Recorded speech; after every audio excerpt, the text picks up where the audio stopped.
Hey guys, welcome to Peaks Dallas Live here on Tuesday night, the day after Christmas. We can see it. Everybody's late. Everybody's out of town. We got three players on the way. Playing short-handed for now. Five-handed. And this is your special guest commentator, Nick Gola. And Eric, El Jefe. What's up, Eric? Hey, I'm going to do my best to talk. I'm running action tracker here, so... Basically, it's just going to be me talking. For the most part, we're running a skeleton crew here, and then we have some late arrivals showing up. Then the action's really going to get heated up. Until then, we have some fun short-handed poker for us to watch and take a look at. A lot of these guys know each other, and so the hands get pretty wild, and you'll see it immediately from the get-go. From hand one, it's just picking up right where we left off, and essentially these massive leveling wars that I have no idea about, which means I can't really even sit in the game. Anyways, we have Poyo here. Oh, actually, we should probably do a little bit of a rundown on who's in each seat. We got Seinfeld there in seat 4, I believe. Yes. The boy in seat 6. Is that John in seat 7? Yep, John Harris. Poyo, seat 8, and Clint in seat 9, right next to the box with Eric Hernandez in the box tonight. Clint, we're happy to have back. He started a bowling league. Clint is facing a 4-bet from Seinfeld in the first hand. Hopefully he can take that to the bowling league. He's gonna call the 4-bet. We're not actually sure what he has right now. We don't have the graphics up immediately. This is the absolute first hand, so we're just getting things running, and the graphics are gonna catch up in just a second. Okay, Poyo folding ace 9. Okay, so Clint is I guess opening the cut or raising the cutoff here. Seinfeld with jacks, 8-5 deuce. Okay, there we go. Yeah, we're gonna have a couple minutes to catch up with action tracker here because I think I was still ordering my Mech Ultra when this hand started. Oh yeah, that totally makes sense. That's probably my fault. Anyway, Seinfeld's got an overpair. Pretty easy decision. Clint with the dry ace of heart. He's in here in a 4-bet pot. In position though, and gonna bet out at it after Seinfeld gives up the lead on a board that favors nobody. It's basically like a nothing board, and a nothing turn 2 brick. Seinfeld checking again. I think Clint probably gonna go for another barrel here. I assume if he's gonna c-bet this, he's gonna take another shot at it. Doesn't really have any equity, so it's probably a good candidate to start bluffing here. Removing the ace and also the jacks as well, even though Seinfeld does have the jacks, ironically. Clint can get sticky. I've seen him... Oh, actually, he checks it back. He might think that his ace high might be good here, although, you know, it's pretty far chance, but could also be checking for deception to think that, like, aces might check back on this flop, or kings might check back on this turn, rather, excuse me, as well. Anyways, I think Seinfeld's going to think about it for a while and decide to put in a thin value bet. I mean, this is definitely a hallmark of a good player, is Arsenal, so he's probably debating on what kind of size he's going to use. Maybe there's like a few different sizes that you can use, actually, and makes sense. Maybe third pot. Yeah, something really, really small, possibly even under third pot, or I think half pot, you know, something is reasonable, but yep. Jefe knows him really well. He's played with him a lot. Seinfeld uses the 33. And now Clint's at a little bit of decision point whether he could raise and bluff Seinfeld off his hand. It's kind of tough to get off your opponent off overpairs in these 4-bet pots. Most people tend to be really sticky and call down, especially when the board pairs. But Clint is actually just going to call with ace high, and he's going to see the bad news. Okay, so kind of like another leveling hand right from the get-go. Like I said, these guys play with each other a lot, and we're gonna see some of these hands where you might look at it and just go, huh? But there's a lot of history behind these hands. Yeah, lots of playing the player, lots of feel here. Yeah, we've only got a couple of real big charts guys at the table. The rest of these guys, you know. Who'd you say the charts guys? Well, I think. If I'm being honest, you know, there's probably a good blend among all of them. Like, you know, might be more feel, maybe 60-40, 70-30 versus charts, you know, solvers kind of being a paramount. You don't see a whole lot of guys here with the hoodies and the headphones and stuff like that. No, not at all. You know, so there's a little bit more feel here. Speaking of feel, the boy is going to 3-bet pocket eights after an under the gun open from Pollo. Pretty standard, I guess. It's like a mix. Pollo's just going to call against a really aggressive player and just take this in position. Not going to 4-bet the ace-king. Okay, ace-9-9. Boy is going to c-bet at it. Definitely favoring the 3-better's range, although Pollo is kind of disguised himself here in a little ways. So I assume he's going to still play slow. I mean, he's either way ahead or way behind, right? And he wants to keep in the weaker aces if they are captured in there, and possibly keep 10s through queens barreling, right? Or kings if they are in there. It's kind of tough to have aces or kings as your opponent. I mean, you do remove a couple of those combos, so. Man, good hand starting out. Maybe hot that tonight. I know. Okay, let's see if the boy actually makes a play at this.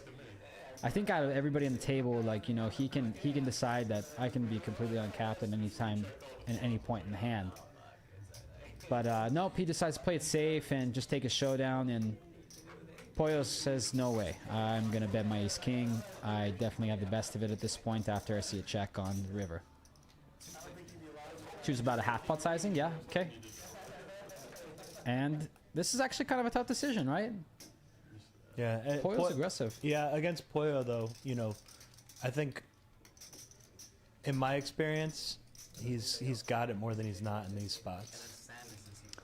Oh, this paired flop thing? Yeah, I mean, yeah, in 3-bet pots, these, like, high card pair boards, well, I guess anything below 10, so like 9-9 below, so 9-9 Broadway and below. It's pretty tough to find bluffs on them. You have to be really creative too. Yeah. You might even have to bluff some under pairs that decide to call a 3-bet, etc. Kind of like what Boy is doing, although Boy was a 3-bet this time. Anyways, Pollo wins. Nicely played hand. You know, trapping the aggressive player, right? The guy who's always 3-betting, constant, relentless sort of aggressor. It's a really experienced play.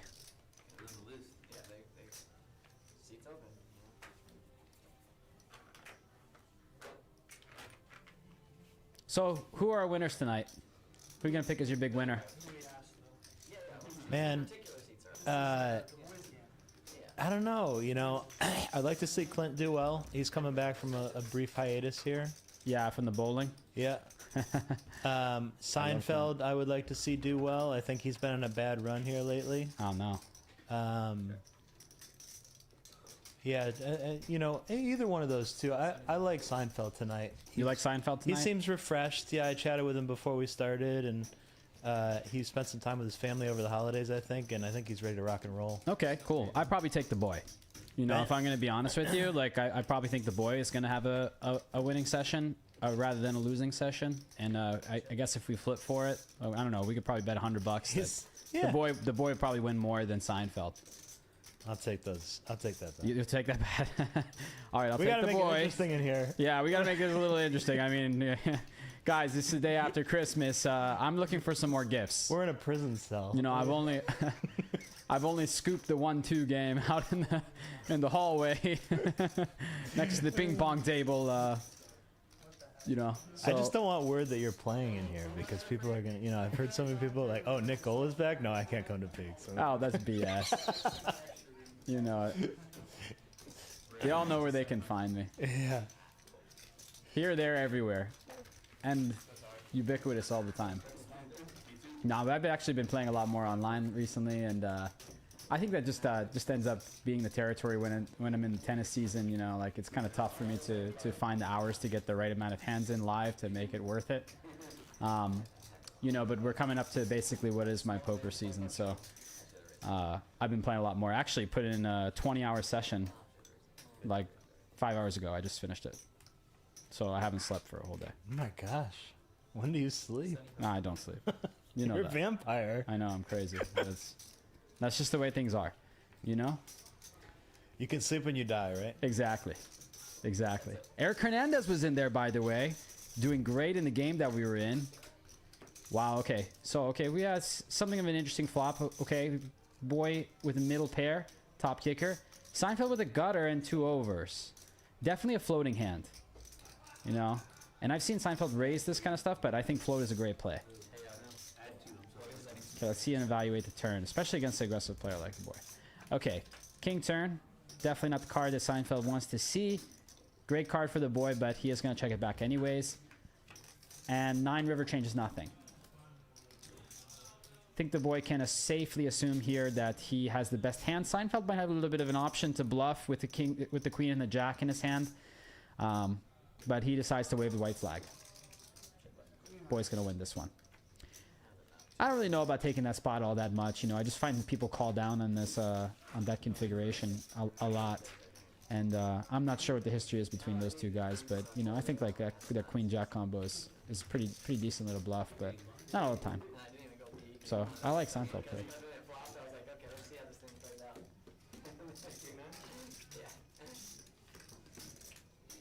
Okay, so Seinfeld's off to a pretty decent start here. Boy's off to a pretty decent start. I think we're like pretty much equal here. Everything's at parity. You know, we just had that one little hiccup from Clint, and so Seinfeld is slightly in the lead. You know, you get your little like your little EV over me. Yeah. So that's fine. I'm happy to give that away. It's just gonna keep going up from here, man. Yeah, exactly. I hope so. I mean, I will say the boy's been running pretty good here lately. The boy is like a guy with an extreme heart. Yeah. And just super creative, always finding like interesting lines and sussing out what his opponents have. So fun to watch him play. Similar style to somebody else I know. Mr. Gola, maybe a little bit. No, I've reeled it in. Oh, have you? No. I was gonna say, it's been a while. Knit Overnight? Is that your book you're publishing? Yeah, I don't think so. Okay, like I said, one of these interesting spots again, where Pollo gets counterfeited. Let's see if he actually decides to take a bluff at this one. I mean, he has the absolute nut low.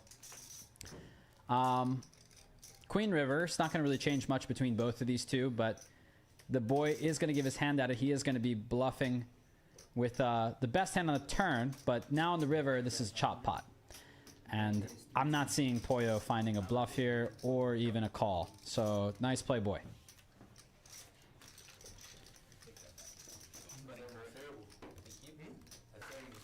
Kind of would like to see Pollo just take his nut low and decide to bet it, you know, and just find that bluff there. It's really important to like find those really esoteric ones.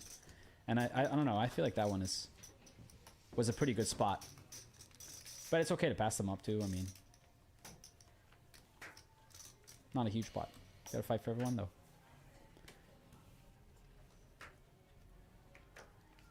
Okay, we got Clint on the button with a worst ace. Absolute trash. And Seinfeld waking up with the ace queen. Definitely going to put in the 3-bet here. And the boy has a 4-betting hand for the boy. 9-7 of clubs. I mean, this is working great with his type of polar range that he uses. But he decides to cold call the 3-bet. It's kind of like an interesting line. Maybe trying to keep Clint into the hand, but Clint snap folds it. I believe we're going to be seeing a flop here. Heads up. Yeah, I see the boys c-betting already. Not sure what the camera's on Clint. Yeah, we have 10-6-9. So pretty much great flop for the boy. Boy c-bets. I think it was like 125 that went down and takes down the pot. I'm surprised to not see him like cold 4 that. You know, especially short-handed. He uses always like these really polar ranges, like always has these like suited 1-gappers and then along with the bigger pairs. And then every now and again, you know, throw in an offsuit ace or offsuit king along with it. It's really fun and dynamic to use these types of hands to keep the pressure on your opponents. Man, you're right about leveling wars. Yeah, I mean, completely. That's all that this is. Yeah, look at it. He raises a big blind. Yeah, he's like, no one's getting a free pot here. No, not even John. John's away from his seat. He raises his big blind to take it. That's unbelievable. Sicko.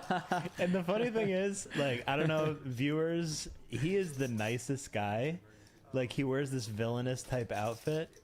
Total sweetheart, this guy, the boy. Drew is so nice. He's such a good kid.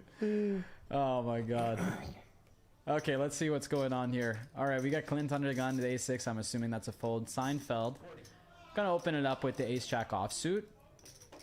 Boy gonna make the call with 4-3 clubs. Boy loves these hands. Yeah, these suited connectors. Lower suited connectors too. I mean, pretty tough to play post-flop. But they make for some really fun bluffing opportunities and a lot of different textures.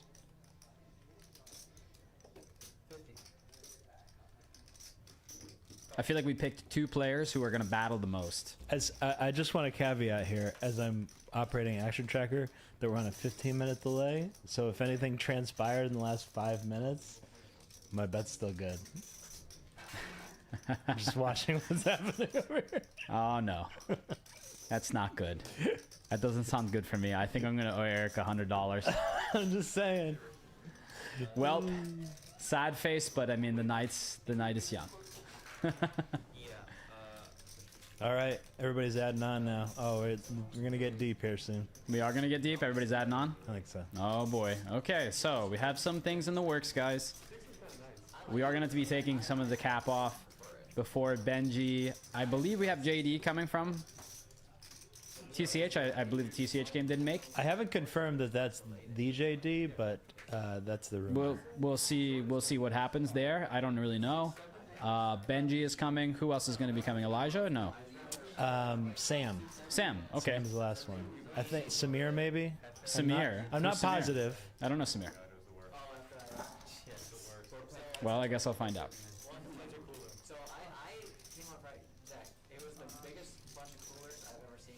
Okay, boy opening up cutoff with King 10 offsuit. Seinfeld defending the straddle. Flopping top pair, decent kicker. Checking it to the boy. Boy gonna be putting in a C bet here on this board. Most of the time. Yep. Gonna put it 100 out there. 2/3 size, gonna get called pretty quickly by top pair. And great turn for the boy. Picking up the open ender, a lot of equity. Still has the over card. Definitely a good card that he can rep as well. That's plenty in his range. Might check back and decide to realize, but I think he's like aggressive enough that he's gonna find a barrel. Yeah, he definitely does.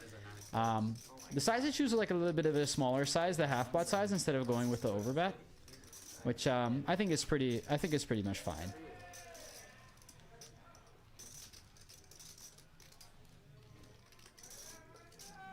Considering that he barrels so frequently, I mean, you just feel like you have to size your turn bets down a little bit since you're firing at it so often. I think part of the intimidation factor with the boy is he's not scared of big pots. No, definitely. That's the specialty, is playing these big pots and you know, leaving a little bit of room for these guys to raise since they're so deep too. Like, and these bets sort of achieve that. It's like an interesting way to add to the situation. Well, Seinfeld says, I'm going to have none of it right now. I'm going to be raising this pot right now, protecting my hand. I think my jack is good, and I don't want you to realize your equity. I think that's what you're trying to do. You're trying to set a price for your draw. There is a higher price now. And the boy is like, Jesus, why did I not check back? Why did I not check back this hand? I have so much equity. I need to realize it. It's so tough. This is a huge disaster. Let's see if he decides to get tricky here and decide to go for it all and put max pressure on something like a Jack X holding. I think even, you know, if he decides to make this move, and depending on whether he thinks that the King of Clubs is really relevant in this situation, if he can decide to make this move against something like an Ace Club draw, we'll see. But, you know, blocking 10-9 and stuff, and also having the straight draw, the upper straight draw himself, might just think that his draw is good and decide to pile it in here.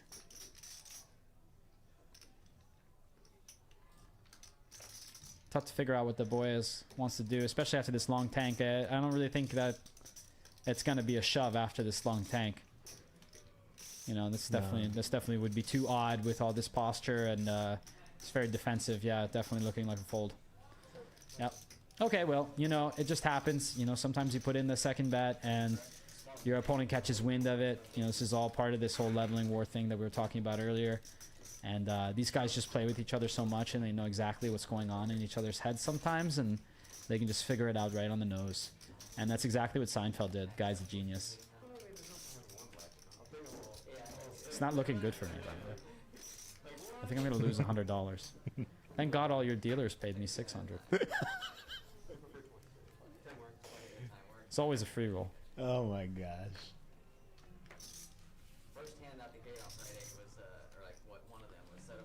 All right, Clinton, the small blind with king 10 off. Gonna make it 70, or it looks like it's gonna make it 100. Get called by the boy here. With an offsuit ace. Deuce, queen 5. Seems like a pretty standard spot to put out a C bet. Half pot seems fine. I think like betting your entire range for half pot is probably the standard move. Boy gonna call with the dry ace of hearts. He really likes using these hands as bluffs on future streets, and this is a great card to decide to start repping it. Amazing action card. Now that Clint has a pair, and Clint is a non-believer with the boy. I mean, like everybody is, and the boy kind of has a feel for that too. He's deciding to put the pedal to the metal at this point and start to rep this flush. And Clint definitely sniffs it out. It's going to be a tough river decision, though, if Clint checks. Oh. Not anymore, it's not. Okay. That's the nuts. That's the nuts. We think the boy is definitely going to go after this, right? What size do you think he's going to choose? Do you think he's going to choose a really big size or shut it down here? He might shut it down. Yeah. He might shut it down on the 10. Small size. Small, super small. Okay, well. It's going to get raised. Oh, wait. I see. It was a snap call. Now, he vocalized the bet, guys. Looks like he said about 475. Yeah, so make it look like a thin value bet with the flush. And, you know, Clint just makes the easy snap call with the 10. You know, the boy just kind of running into it there. Nice little spot to try and take it away and put a little pressure on a top pair holding. It's really tough to sometimes call down, especially if they have a weaker top pair. Like the button will also always have, like, or sometimes the middling pocket pairs that you have in your hand as well. Like, Clint has a lot of hands here that can fold on the river, so I think it's a worthy shot. Maybe a little bit larger size would be better, of course, not knowing what Clint actually has, but I think the boy played his hand excellently.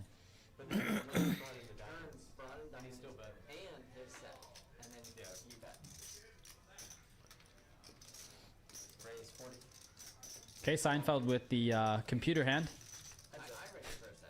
Ace-5 of clubs, the brand new computer hand, the new school computer hand. Yeah.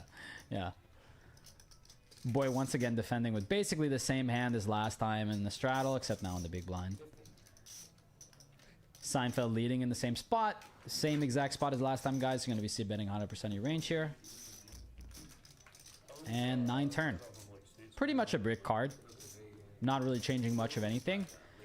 You know, you see either Seinfeld has a king or doesn't, and he decides to check it. Try to see if Boy wants to realize the showdown value. Boy says no way. I'm going to put a little bit more money in this and start bluffing at it. I'm not really sure if ace high is good, and I don't want a 6 or a deuce to showdown. And Seinfeld folds.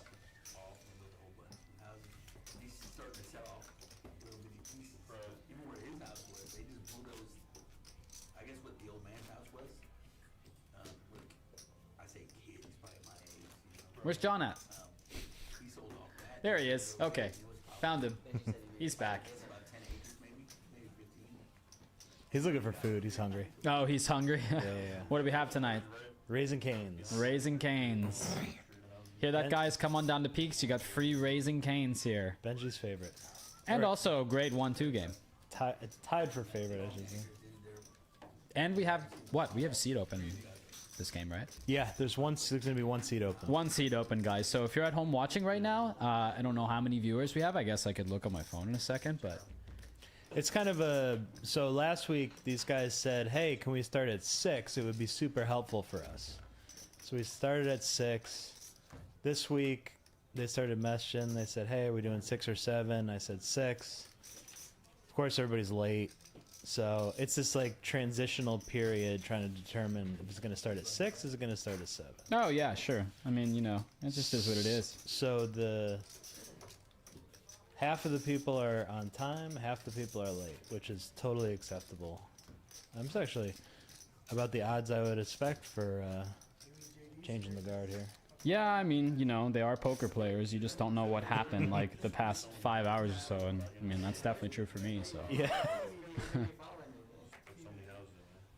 considering I spent pretty much all of Christmas Day playing. Delivering coal to those in pots against you.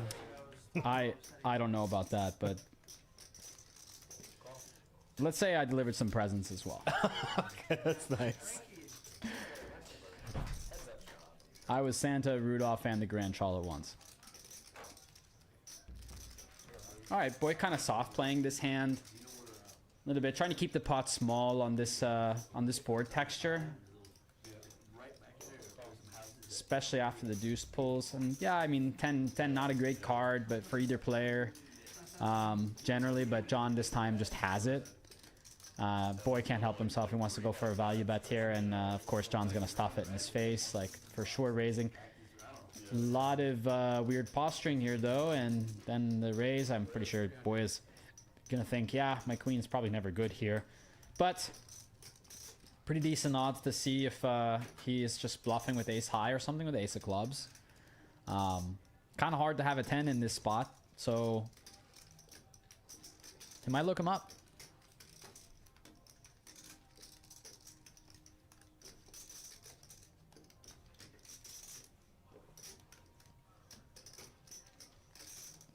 John looking pretty relaxed in this. Yeah. Okay. Looks like the boy is going to put the money in.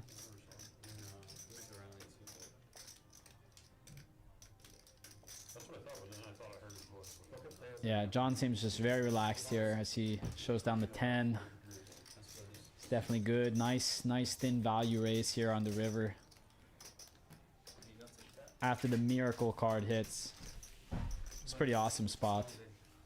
You know, you never really expect your opponent to have top pair, let alone if they have a flush. I mean, top pair is actually a really good hand to call down with. You know, blocking that top boat. Unblocking all of your opponent's bluffs too, so. Nice spot to do that. I guess Boy is like giving credit to John for, you know, using a lot of the middling pocket pairs as bluffs, as well as like ace club X hands as well.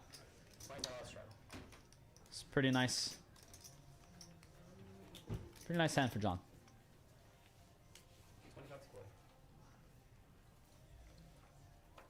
All right, Boy with 7 deuce, so aces. Aces alert. 75. 7 deuce alert. Oh no, that's aces, buddy. 7. I just looked up from my screen. I see. That's aces. Seinfeld is gonna be like, no way. I'm defending suited queen and flopping absolute gin here against a guy like the Boy. You know, it's tough to take these weak top pairs and call down with them, but against a guy like the Boy who is constantly putting pressure on you, you know, you have to put your foot down at some point. You know, really evaluate every single card as you move through the hand and try to see if you can pick up any sizing tells or anything, any sort of information that can help you make an informed decision on these rivers. So Boy just snap betting the 200 out there, and now it's definitely a decision for Seinfeld. He's got the pure bluff catcher, decides to call. So this is going to be a tough river situation. We have 7-15 in the middle. Let's see what the size that Boy decides to choose. He's definitely going to be betting at it with the 7 deuce, by the way. Yeah. And I'm guessing that it's going to be a massive size. Going to put the max pressure on Seinfeld. Okay, probably would like to see a little bigger than this, but it's about pot. 7-15, 6-15. Yeah, full pots, you know, tough enough. I think it's big. Yeah, it's big enough. I thought it was 6.15 a second ago, guys, but it's 7.15, full pot. I think it's great. It's going to be tough for Seinfeld to call down in this spot. It's basically a flip, you know, whether this guy has air or not. You're just beat by so many hands, you know. It's tough, like, when you work out your whole entire, like, poker career and coming up through the stakes up to this level, and you're constantly folding these types of hands, and then when you come against, you know, players of the boys' caliber and of their type of aggression, and they're, you know, they have like pretty much no chill, they're going pedal to the metal all the time, you know, sometimes you have to put in these difficult calls against them, and especially with these top pair cards or top pair hands. Having a 3 is actually a pretty decent card in my opinion, and the spades is great as well on this perfect rainbow. Good call. Nice call. It's not nice for me. I was kind of rooting for the boy to get this one through, but... Oh, that's right. Oh. Yeah. Bad beat, buddy. Bad beat. Yeah, so kind of a bad swing for the boy. Nice big swing up for Seinfeld. Pretty good start. I might have to, like, go out into the room and loan the boy money if I want my $100. You are giving Christmas gifts. Christmas is over, buddy. I gotta go ask Drew if he wants a loan. No, he's pulling out. He's pulling out some cash right now, guys. Don't worry. He's gonna be reloading to the max, and he'll be right back in there, firing as always. Same with Pollo as well. It looks like everybody's adding on a little bit. We'll come back with the additional stack sizes in a second. Once we see what everybody's added on. So far, Seinfeld, huge winner right now. John also making a nice hand with that 10. 10's full of deuces. Clint, a slight winner. He had a little bit of a hiccup in that 4-bet pot, calling down with ace high against Seinfeld's jacks, but then managed to kind of inch it back, and the boy gave a little bit back to him after he river trips. Yeah, 10s are hot tonight. Yeah, those 10s are hot tonight. Wow, you're right. It's all those river 10s. Okay, we got Clint raising to 100 in the small blind. Looks like everybody folds. He takes it down. Okay, pretty easy. Yep, like we said, Seinfeld and John, big winner so far. That's actually a really fast up for Seinfeld, and as you can see, it's coming basically straight from the boy's pocket. Seinfeld making a couple incredible reads, just knowing his opponent, you know, raising this like kind of middling pair, this top pair hand that kind of gets, you know, what we would think is sucked out on the turn with the queen, and then you know, kind of putting his foot down and saying, you know what, I don't want you to realize your equity with this price that you're trying to lay yourself on the turn, trying to draw, and trying to get me to just to passively call down with my showdown value. I'm gonna actually throw it in your face, and you're gonna have to pay a lot to see the river. So this is the story of the night so far. Boy's in there with the dirty diaper. Who's in the chat? DH says no one's believing the boy tonight. Yeah, DH, I want him to get something through too. I want him to get the 7 deuce through. Merry Christmas to you too, DH. Thanks, brother. We're always rooting for the boy.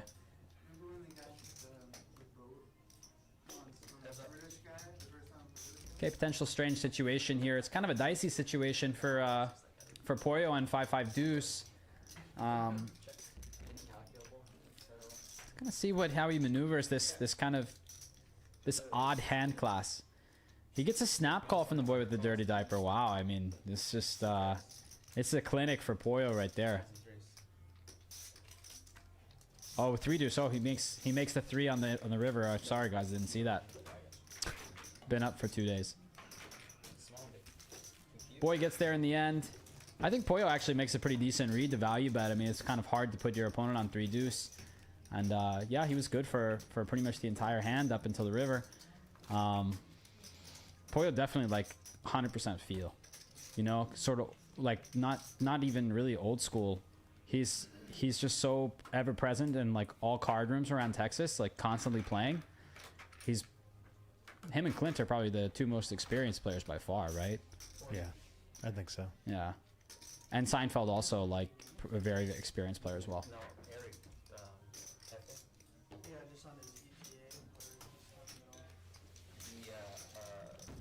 Okay, boy opening small blind with queen 9. Pollo defending with the suited connector. Might like to see a little bit of action here from either of them, but I guess just check is fine. Yeah. Surprised that Pollo didn't go ahead and take a stab at that a little earlier. He's going to float with the flush draw here and try to see a river. See what happens. Ends up making a pair on the end. That might get him into a little bit of trouble against the boy. Boy puts out a little thin value bet. About half pot. Yeah, Pollo's going to be curious and look him up. Yeah, just kind of seeing what's under the hood. You know, I think it's a worthy investment. Pollo's he's a bit newer to this game. He's played maybe 2-3 weeks now. He's played in a few of our streams, but I think he's starting to get to know these guys pretty well. The boy's just he's complicated. Yeah, the boy is tough to play against. And I totally understand him paying off this river bet, probably understanding full well that he's not good. But just to kind of see what is under the hood here. What is this guy like cold calling from the small blind after having gone open, and like you're just trying to see what's going on. All right, boy actually picking up a real hand here. Maybe this is the upswing, Eric. Yeah. Raising to 75. Got John folding out of the small blind, and let's see what Clint wakes up with here. 10-6, definitely playable hand. Going to a flop with the suited 3-gapper. 3-3 deuce. A little bit of flop lag there, as the boy had the dirty diaper last hand. But he's going to go ahead and c-bet out at this anyway. I think these load pair boards, you generally don't c-bet quite as much, but button versus straddle, I think it's reasonable. Ace-high is often the best hand here, guys. So Clint checks for a second time. I think boy might decide to go for a second barrel for value here. There's not really that much Jack X that floats. I think most of the hands that Clint is going to have are straight draws that have a lot of equity on the turn, so it's reasonable to put in another bet. And there's also the off chance that Clint could overfold a little bit with some of the lower pocket pairs that are above that board that are under a jack too. So it's in fact exactly what happens. Clint decides to throw away his hand even though it has like pretty decent equity to draw, but of course it's no good when the jack hits, right? We all know that. So ace high good.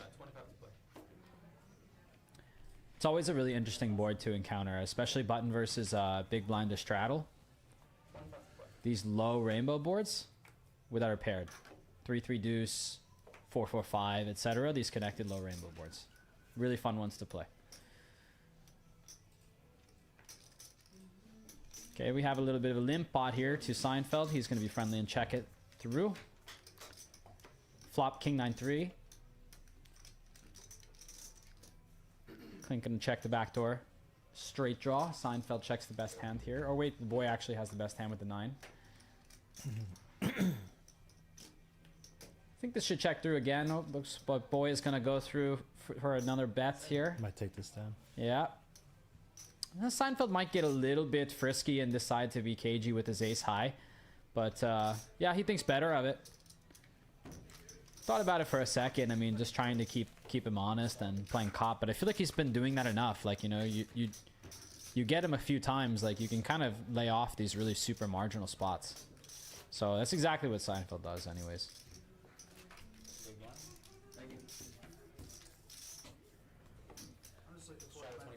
Seinfeld looking to be dialed in today, Eric. Yeah. You're right. Shit. I told him before, I'm like, I'm going to take $100 from Nick Gola. It's the only way I'm going to get it. So you need to do me right. You know that that's crap. You can always call down on the river for like $2,000 with top pair. Sounds like something I would do. You said you wanted to play. You wanted me to play here longer, and you open folded it. I don't know what that was about. Clearly drunk.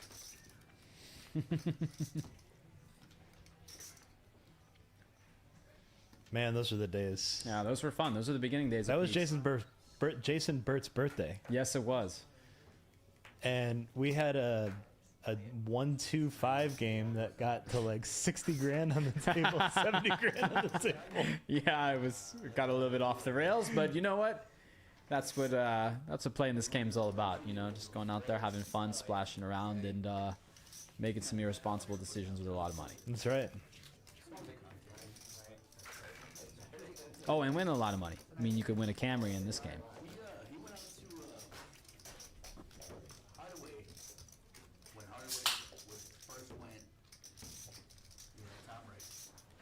We need to get the Jaybird down here. Maybe I should text him. Say, hey, come on down. He's hunting. Oh, that's right. He's on the hunting trip for like a whole week. Shoot, I forgot about that. He told me that in the bathroom at Red River. Oh yeah, Red River. Yeah, I almost made it. Oh my God, what happened to you? I heard that you got kicked out. No, I didn't even make it like 100 feet into the building. What did you do? It was so innocuous. So, you know, we show up. I know after the fact, it's ladies' night, right? I have no idea that it is. And you got to understand, I haven't been to a club in 10 years, right? So Danielle and I, we go to the bouncers, we get our bracelets. Yeah. Go walk inside. There's like a line of girls that Danielle kind of just follows, and I'm with my wife. I just follow her. And unbeknownst to me, the guy that runs the economics, I guess where you pay, yeah, is yelling, hey, you have to pay. Hey, you have to pay. And I'm just like, I'm happy following my wife in this line of girls or whatever. And so he gets like super mad at me. And I essentially just say, hey. I mean, you were trying to walk your tab. I'm not trying to get away from paying. He's like, get to the back of the line now. I'm like, well, I need to stay with my wife. And he's like, get to the back of the line right now. And he's cursing, right? So I'm like, yeah. I'm kind of G-rating this for everybody here. Oh, yeah. We get it. I basically said, dude, don't get so bent out of shape. Like, I'm not the guy you want to kick out of here. And he just throws me out, calls the bouncers, don't mouth off to me ever. And I was just like, this is dumb. I'm not going to this place. So we left. Well, I mean, you didn't really like miss a whole hell of a lot. I mean, I can show you the video of Jason and Mac on the bull and stuff like that. I feel like that's the highlight. Yeah. Although the dancing is kind of fun and the band ripped, so that was cool too. Poyle getting the bluff through with the underpair. He brought his underwear today, guys. He's gonna wear it. He's gonna go after it this time. He took it off last time. Didn't really find the bluff with the nut low underpair on 10-10-6-6 or whatever it was. But this time he gets it through against ace high. Ends up having the best hand.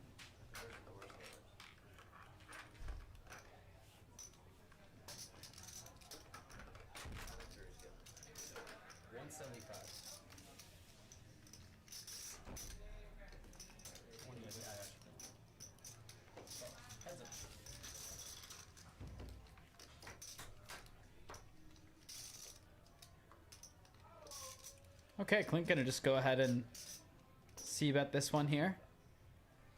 Kind of handcuffing the boy at this point, but the boy might get frisky and float. I mean, you just never know what he's up to.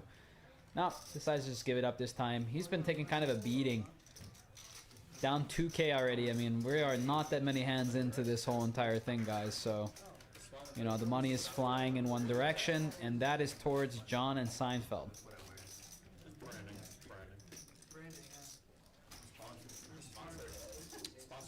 All right, Benji's in the house.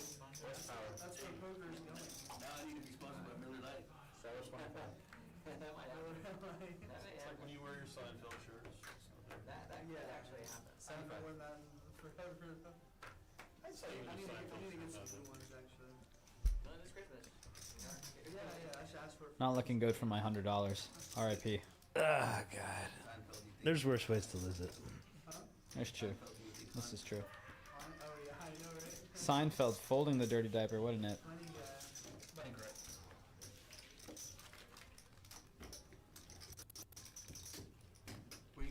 DH says, he says, just need the video of Gola on the bull.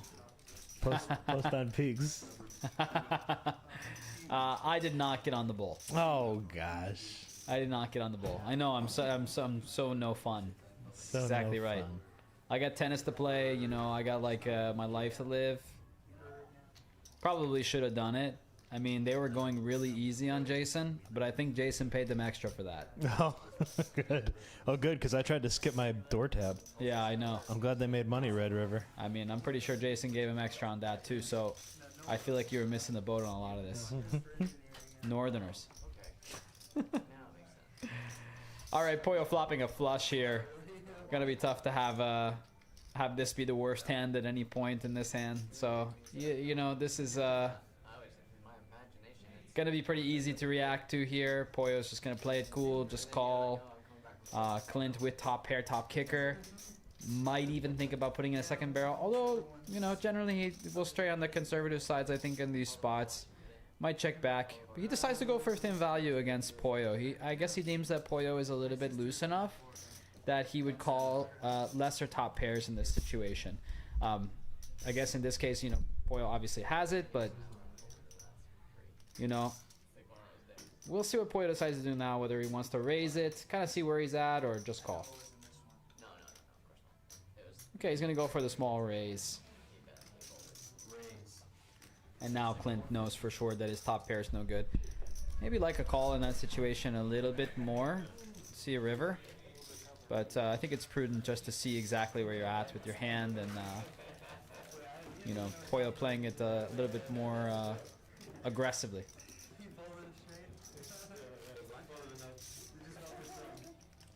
The boys V-pip at 80. Every hand.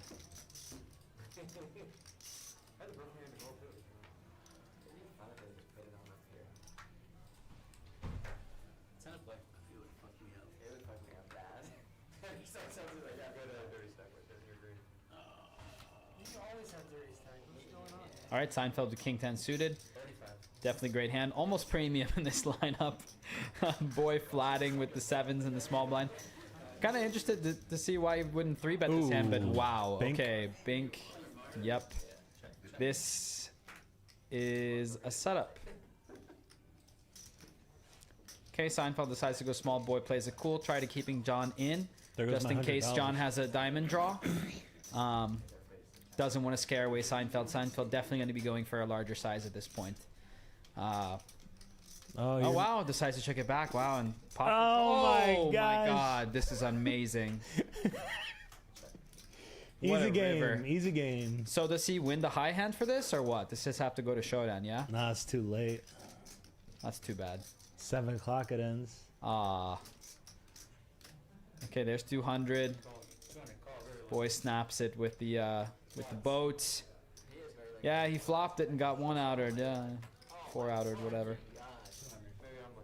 Small pot. Rah rah rah. Won the minimum. I mean, you know, like Seinfeld actually had a lot of outs on the turn. Like, Yeah. you know, picking up a couple 8s or a few for sure. 8s, 1 king, 3 10s. So he has some outs.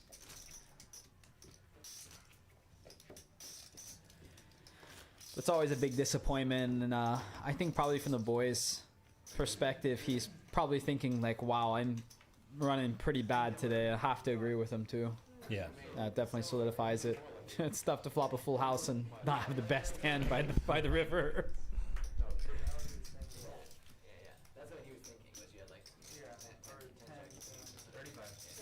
All right, offsuit ace on the button. Boy's gonna open it up.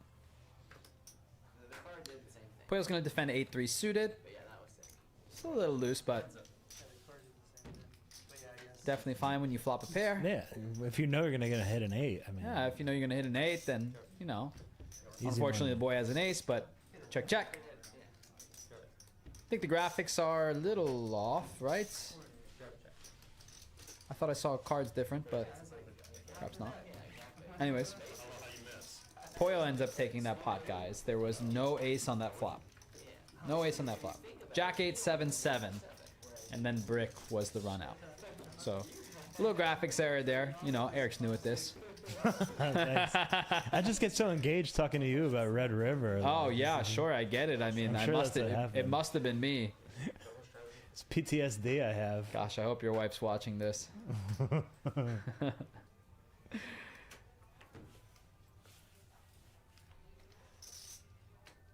Okay, we got a boy raised to 50 with the mystery hand. He's gonna take it down with the mystery hand. We'll never know. Such is poker. Yeah, it's much easier to talk and operate the computer when we're like 9-handed. 5-handed is a little fast. Yeah, it's definitely, and these guys play fast too. I mean, Little lightning. they definitely don't waste any time. They want to No. get through the hands. I mean, you know, the hourly is enough. No, Benji tends to think a little bit longer than some, but you're right. The rest of these guys, they've made up their mind in 30 seconds. Yeah, I mean, a lot of these guys snap act in a lot of spots. I think Clint takes his time a little bit more. Yeah. Seinfeld will pause himself, even though I already know he's exactly dead set on what he's decided on, possibly before even the card has been laid down. But yeah, Benji definitely takes his time in every single spot. Really prudent for a young guy like him. A young D-Gen, young buck. Young D-Gen, that's right. That's the perfect name for Benji, Young Yes, D-Gen. yes, young D-Gen, young Mr. Gamble.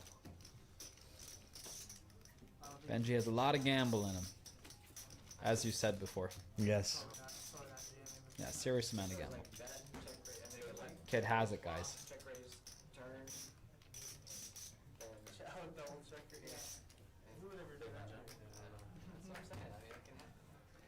Half the time it's a bluff, half the time it's value. I appreciate the bounce. That's why that one it would have been. All right, looks like the boy's just gonna complete in the small blind. John's gonna check back the deuces, and the boy flops the best of it with top pair. Quick check, and then a bet on the turn with boy's top two. Ace river, not really gonna change too much for the boy. Likely gonna go for a third street or second street of value, excuse me, on the river. Goes for a little bit of a larger size. It's got deuces. The John Meister is definitely a little bit confused at this big size. I think it was just a bit too greedy, eh? Maybe he thought he was floating all the way down with ace high, and it might have hit an ace, and boy was just thinking, wow, I'm getting called down in this spot so light by some players. I don't know if John would call down so light in that spot, honestly. But, you know, he was in there with deuces for two streets, so I guess, you know, it's possible. It's not out of left field. Okay, so Seinfeld with a very openable hand in the cutoff here with Queen 9.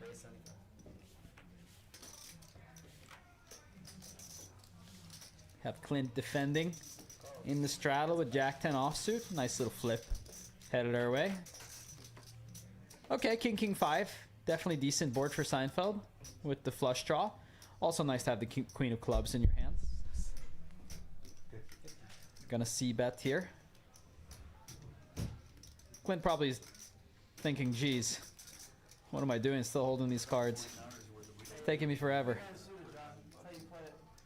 to just hit a hand.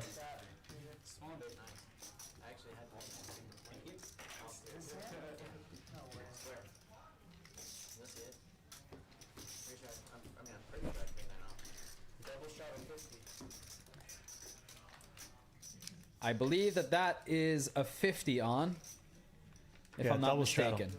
That is a double straddle, guys. So 5, 10, 20, 50. Where you're just walking right into the button and, what, raise any two? Yes. You've clearly been watching this game. Yeah. Looks like Seinfeld's going to call the open here, or Seinfeld opens here, and the boy's going to call with 8-5 off in the straddle. Second straddle. Okay, Seinfeld with top. Debating what kind of size he's looking for here. He decides to check to the boy, and we're going to see a check raise on the flop, kind of protecting some equity here. Believe I see a heart on the turn. Should make things interesting. Let's see if Seinfeld decides to lead here. After our graphics catch up, the boy is in the tank after Seinfeld bets 300, but decides to call. River bricks out. Benji in the house. Seinfeld thinking, what size can I possibly go for in this 1.5k pot to get some value from anything? You know, 9x. 600. It's gonna go larger than that. He's running the graphics today. It doesn't matter. Any bet, he folds. Yep, Looks any like. bet he's gonna fold anyway. With Drew's exact hand, yeah, I mean, like, you know, not much you can do. I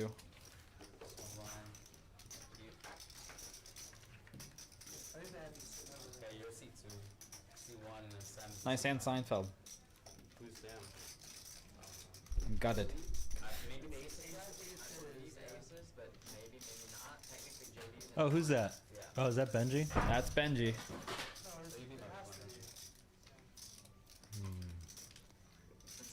Benji not sitting in the 5 seat? Yeah, the players, they've wanted to draw cards here, just so that we've got some fairness in the seating. I Okay. think that ultimately what we'll do is Benji can sit in the 5. I think he, you know, he likes that seat a lot. But I hate that seat. I don't know. I hate it too. I like the, I don't know. I kind of like 2 and 8. That's my jam. You know I'm right next to the box. Yeah, 1 and 9. Well, if not 2 and 8, 1 and 9 is good for me.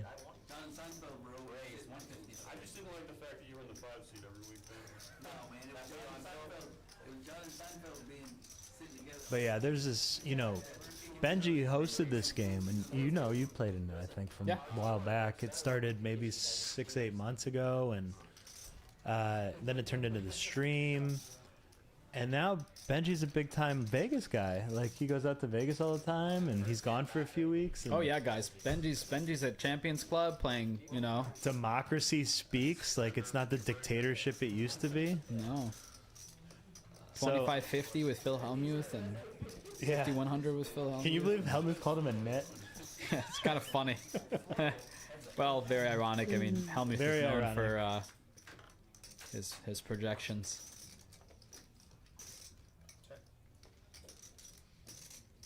Hellmuth's a funny guy, though. Really like him. Legend of the game, of course. Okay, we got Benji in a hand already. Seems like he's going to be raising the boy here, just kind of cutting out a size to figure out. Making it pretty big. 650 it looks like on this Yeah. middle single tone texture. We didn't have Benji in the game yet here, so we're going to watch this play out. But we're not going to have graphics for this hand. Well, try to follow the action as much as we can. I see a 5 of spades out there. Okay, 6-4-5 queen. Okay, guys, this is definitely like an interesting hand here. Benji check raising, I guess, to pretty big size. Boy calling.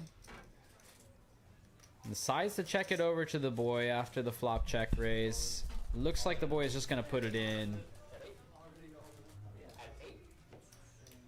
We got 4 here, 5, 6, 7, 8, 9. About 1,075, looks like. 95.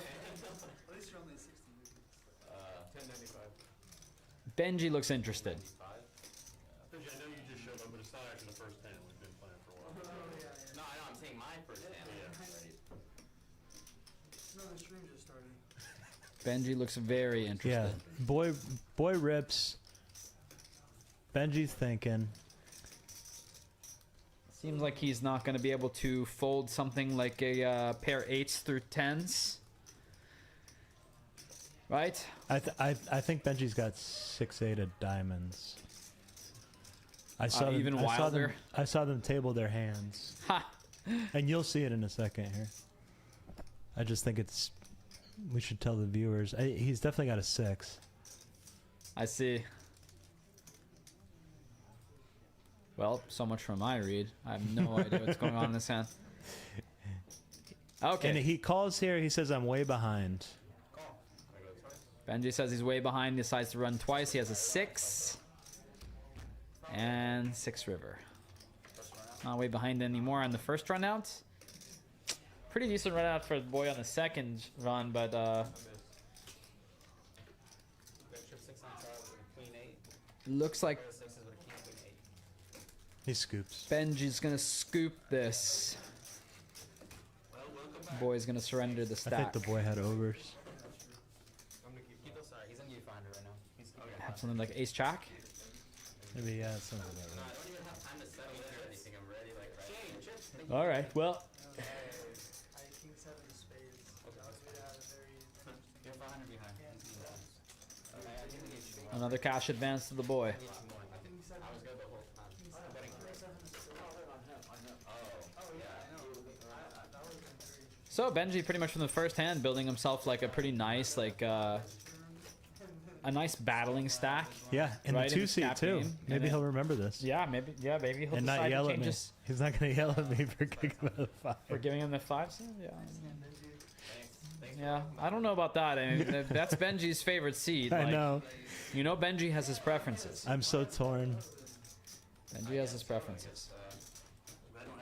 Maybe I'm gonna start sitting in C2. How was your trip? What? How was your trip? That's good. Not like. But as you know, like in private games and public games, like you can't always choose your seat. So No. you know, you just kind of take what you kind of get. Yeah, some big pots. Peaks Dallas is a public room, guys. So come down and visit us and play with us. It's always fun. Oh yeah, I played like 13 hours straight on the last day. Cheapest drinks in Dallas by far, on any establishment. Yeah, 510. $2 beers. It was sick. It was like a. Public as soon as you get your private membership and fill out your application. That's true. Yeah. But yes, anybody can apply to become a member. Anybody can become a member. Thanks. I need the legalese. Under the right stipulations. Correct. Stipulations. Yes.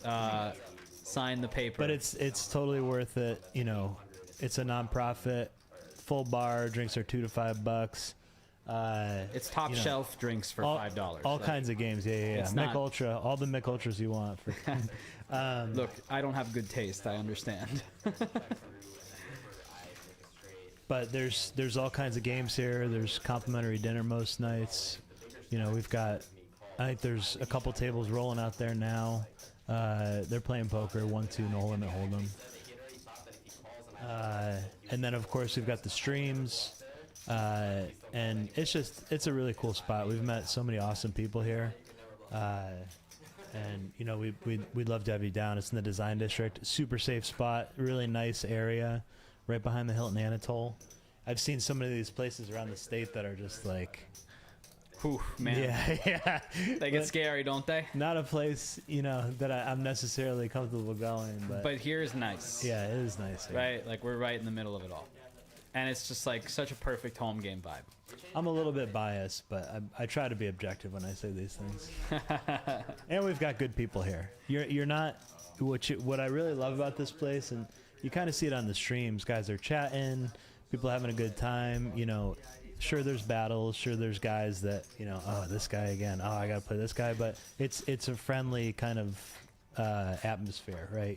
Even if there's players that you lose against all the time, like I've got plenty of those. You know, I'm still buddies with them. I still hang out at the table with them. I still come here every day and see all you bastards. Same here. I mean, hey, you gotta give to take. So That's right. It all that's part of comes the whole full thing. circle. It sure does. It does come full circle. And the river hit the king. So you may if you did choose the 3-bet that pre-flop. All right, boy, gonna show down the deuce. That's good. Back on the up and up. In for a couple buy-ins. Definitely playing aggressively. Yeah. Continuing to keep his foot on the pedal. We're gonna see quite a few double straddles, I think, now from the boy. Yeah, I think now is the time to gamble it up and see if these stacks can get super deep. Is that right? Boy down just 2.4? Or is he down a little bit more after that hand with Benji? Got it. No, just run like Anyways, we'll figure that out in a second here. So how have you guys been carrying on without me? John in there with 7-6 in the big blind. Boy with king 10 in the small blind after Seinfeld's opening the button ace jack, pretty standard. Boy flopping the best of it with top pair, top kicker.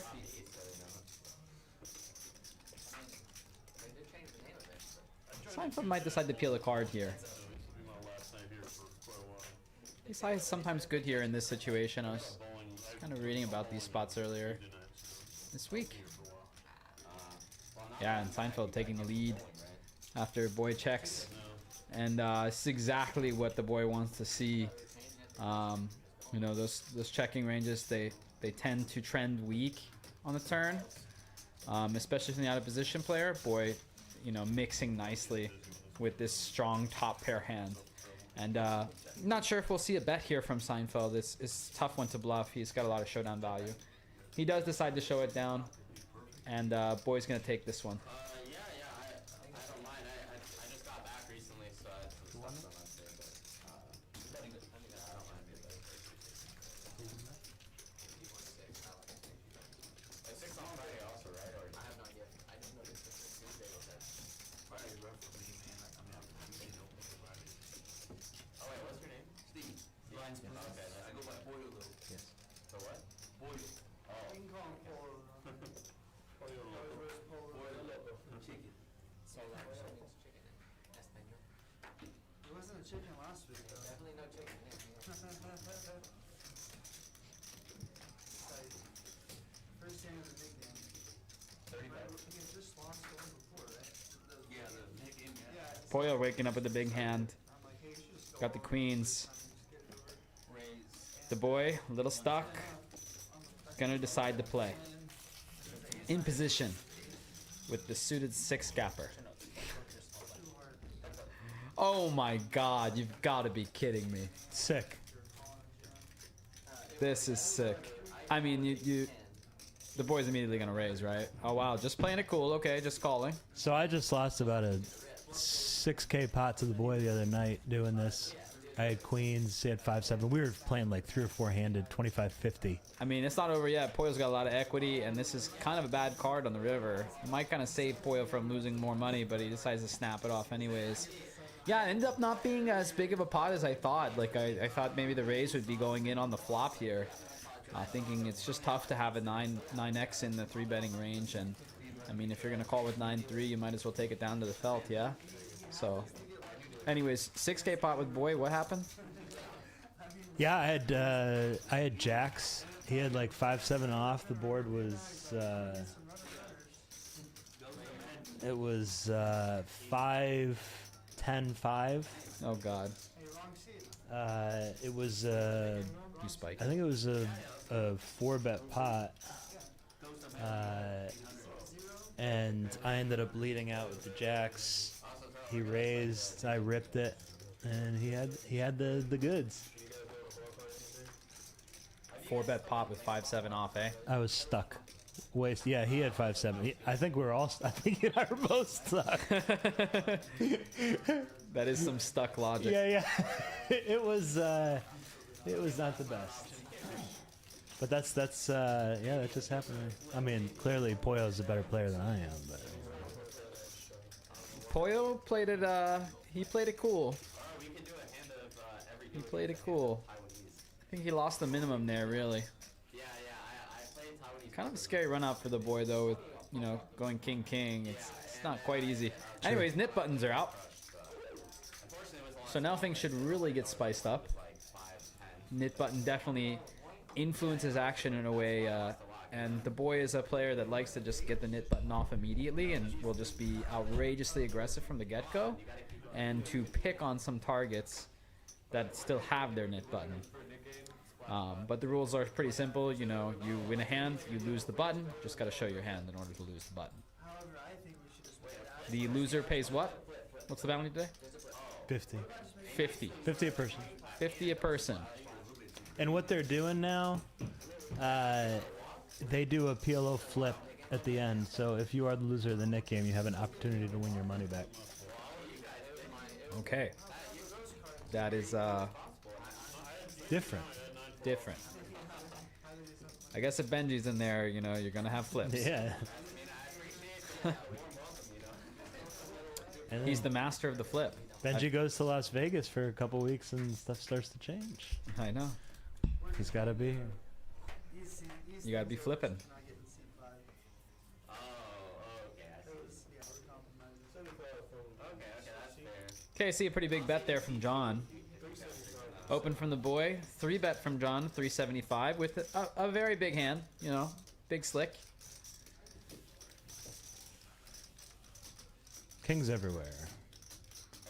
King's everywhere. Well, we know King's not coming. Yep, king is definitely not coming. Boy's gonna call it. Out of position with the suited king. Against John. The player who's a little bit more reserved on the table. John flops gin. So is there 20 seconds to Boy has some backdoor hopes here. they're gonna hit it hard again.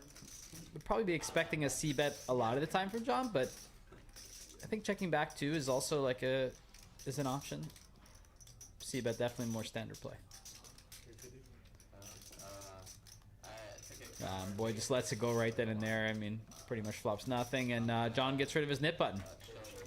Yeah, and part of the reasoning behind calling there, guys, is to get rid of your nip button as soon as possible. You know, if it's a flop that comes like 3-3 deuce, like one that we saw earlier, you know, the boy might win this hand and get rid of his nip button. So it's worth investing the extra money pre-flop and being a little bit sticky to, especially if you're a creative player, to get rid of that nip button early so that you can kind of punish the other players on the table who still have their nip button. It's definitely adds an interesting dynamic to the game. You know, much more interesting than 7 deuce in my opinion. Don't you think? Yeah. Okay, we got Clint opening on the button. Pretty much going to be opening any 2 cards in the button when you have the nip game going. You know, you just have to give yourself the chance to be able to take it down pre. I think they have a bus move that's usually on weekends, but anyway. Okay, boy snap folds, and Clint gets rid of his nip button. I think this is the first time that I haven't seen the boy like get rid of his nip button within the first couple people. He does. Yeah, he usually is able to get rid of it. Not really running that great. V-pipping a lot. 78%. The next highest V-pip is 33% from Seinfeld. So you could see the rest of the table kind of like, you know, congealing around how the boy's mood is. Yeah, basically. he's consistently above 50. This is yeah. particularly high, especially, you know, for being short-handed. Yeah, for being short-handed, it's very, very high.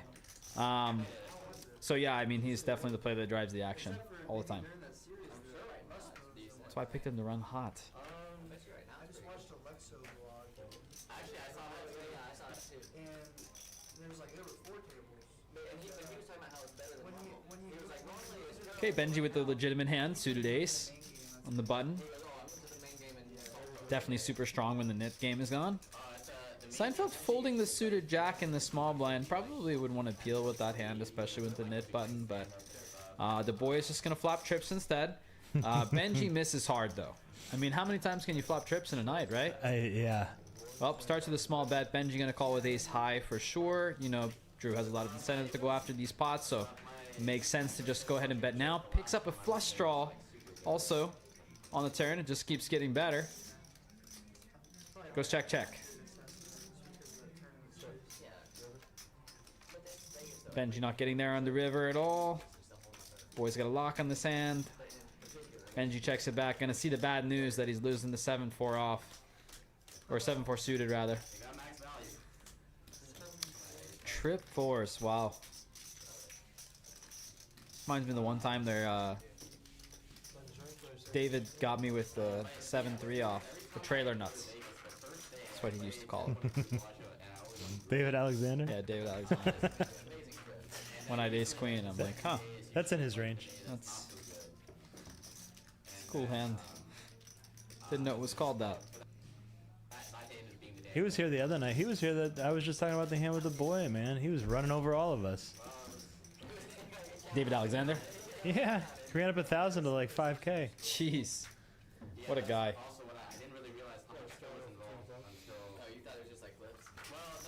What a guy. I didn't really realize that it was Not many people I'd rather have at my table as far as like personality, fun to be around, like enjoyable. Yeah, he's an engaging guy. Like always good table talk. Like Loves makes the people. game fun. Yeah. Okay, Poyo waking up with a real hand here. Nines. Gonna just call in the straddle. Oh wait, there is a raise here. It's gonna be the 250, guys. After Seinfeld makes a 75 from the button. Seinfeld looks disgusted. He's like, yeah, I really don't want to see a 3-bet from this guy. Like his 3-bet range is like really, really tight. So it's like super linear. But gonna call anyways. I mean, that button is on. You know, don't like it, but have to do it. A half position. That's a lot of power in this game, and pretty decent flop for Seinfeld to take it away, but he doesn't really know it, of course. Poyo gonna leverage this this range advantage to the best of his ability here. Let's see if Seinfeld can somehow sniff it out and possibly raise to take it away. Although it's kind of tough to find the raise here. He's gonna float instead with some plans later. I mean, not sure what floating with air is gonna accomplish in a lot of turn cards, but I don't know. This, like you know, you just said- this one is not really a turn card that he can do much on, right? Like you just said, Seinfeld might have already planned this hand out. Yeah, he might have already known from the second card. Yeah. I think once he sees the turn barrel, though, he's gonna shut it down completely, especially on this card. This card is not a great card for Seinfeld. No. This should be an easy fold. Yeah, this one is too tough to float twice and then take it away on the river. He'd have to be committing his entire stack. It would work in this scenario. And possibly he has a good read on Poyo, who is a very aggressive player.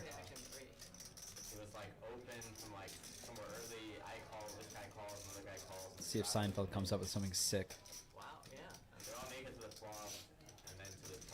Keep in mind the Nick game's on, so, you know. Oh, these are our last two players, I think. Yes, these are our last two players. So this could get interesting. Yes. All in. Oh, yeah. He does come up with a sick move. It's gonna work too. It's gonna work for sure.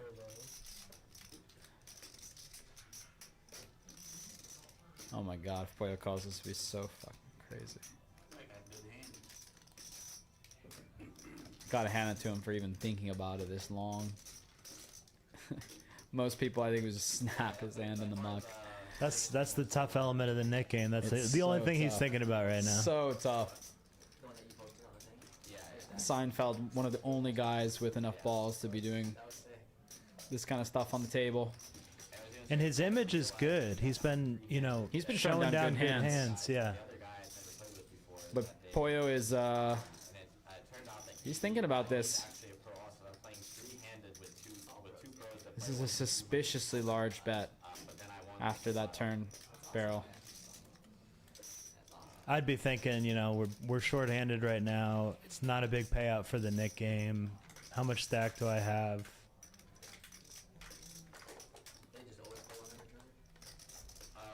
Poyo's also thinking that could be good.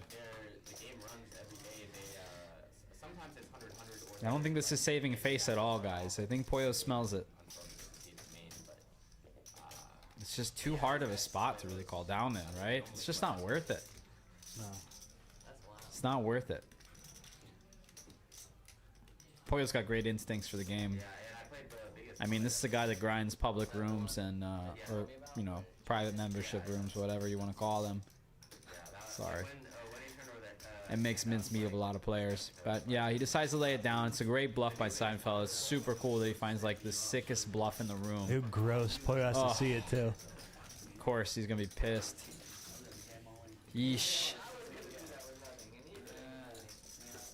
Just rubbing salt in the wound. Yeah, Benji, does he have his or yeah? Poyo's got every. Yeah, he's the last guy. Do we just throw it right back on? Or we wait a few No, I minutes? think they're gonna wait. Well, there you go. So we're doing a table flip right now for the ball right here. Anybody want to throw 25 extra in? 1200 so this is different. How much you guys doing on the side? Look at this.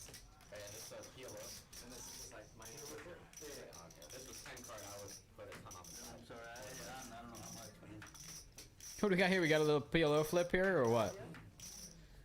Yeah, this is what they're doing at the end of the Nick game. Here we go. So it's just a PLO flip. Whoever's on action tracker's not paying attention. I'll give the play-by-play. Seinfeld and Benji are gonna chop this one up. Oh, they both have a straight? Or a deuce? I think it was, yeah, both have a straight.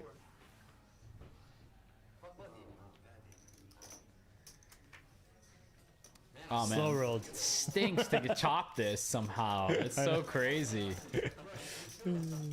Wait, how can they have a straight? No, they can't have a straight. What do they have? Well, anyways, Two doesn't pair matter. maybe. Yeah, possibly two pair. Ace king. I'm not proud of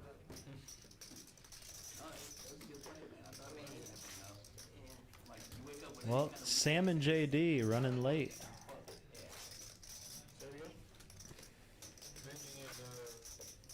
But now's the time. Oh, I guess they haven't been playing 2 hours, but they do match stacks after 2 hours. That's good. So I mean, a little bit deeper game, and It gets bigger. Yeah, I mean, if TCH isn't going to be able to make their stream tonight, then you know it's good news for us.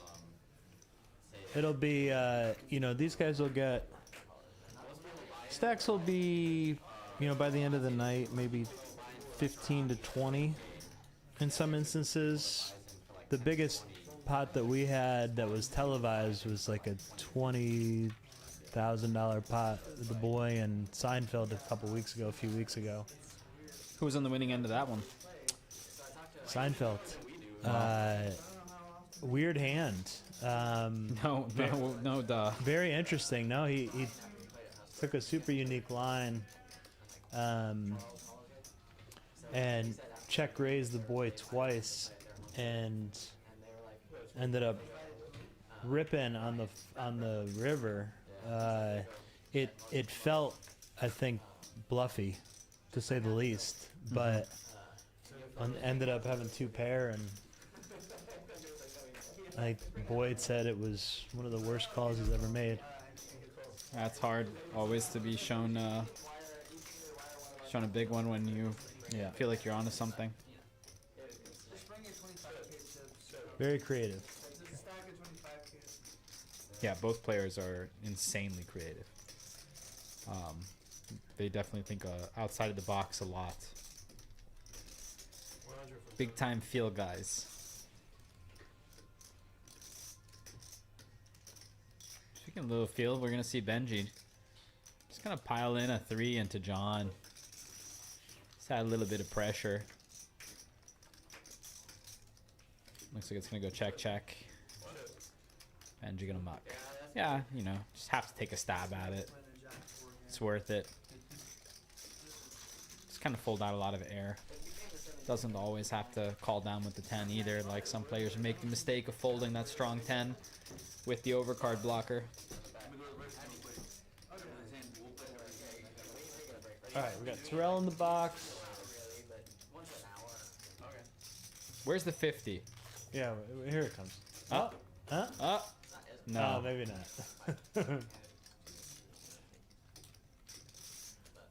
Another one of the boy hands. I love pseudo connectors. Best hand class. I mean, and I like the gappers too, like 7-9s, 8-10s. They just can be so sneaky. I don't know how sneaky it's going to be when Clint comes in with the 3 bets.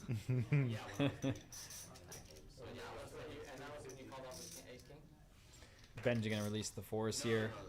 No, I had like, I'm talking about in the 10, 20, 40, not but, Oh, thought he was ripping it. Same. I thought he was putting in the whole stack right there. Ham fisting, as our normal commentator Dan Simone says. I'm like, leaving. All right. Wow. I mean, just flops the boy dead, of Easy course. game. It's kind of tough to like even think what to do on these boards. I think with an aggressive player like the boy, you don't even see bet this, but It helps this guys a little bit, but that's the risk you run, right? yeah. Because you either hit it or you didn't on that flop. and there's very little to hit. Yeah, I mean, Clint has the whole board locked up, basically, right? So, I think if I'm c-betting there, I'm considering, you know, Drew's down a little bit. Maybe he's a bit tilted. Maybe he's going to try to run a play on me here. Man, I was so anxious before the hand because I didn't realize you were hooked up. Like, Juanito! Juani's in the box. Something high liquor content, low volume. Sure, one of those. I can't take bathroom breaks. he's bluffing with bottom pair and following up.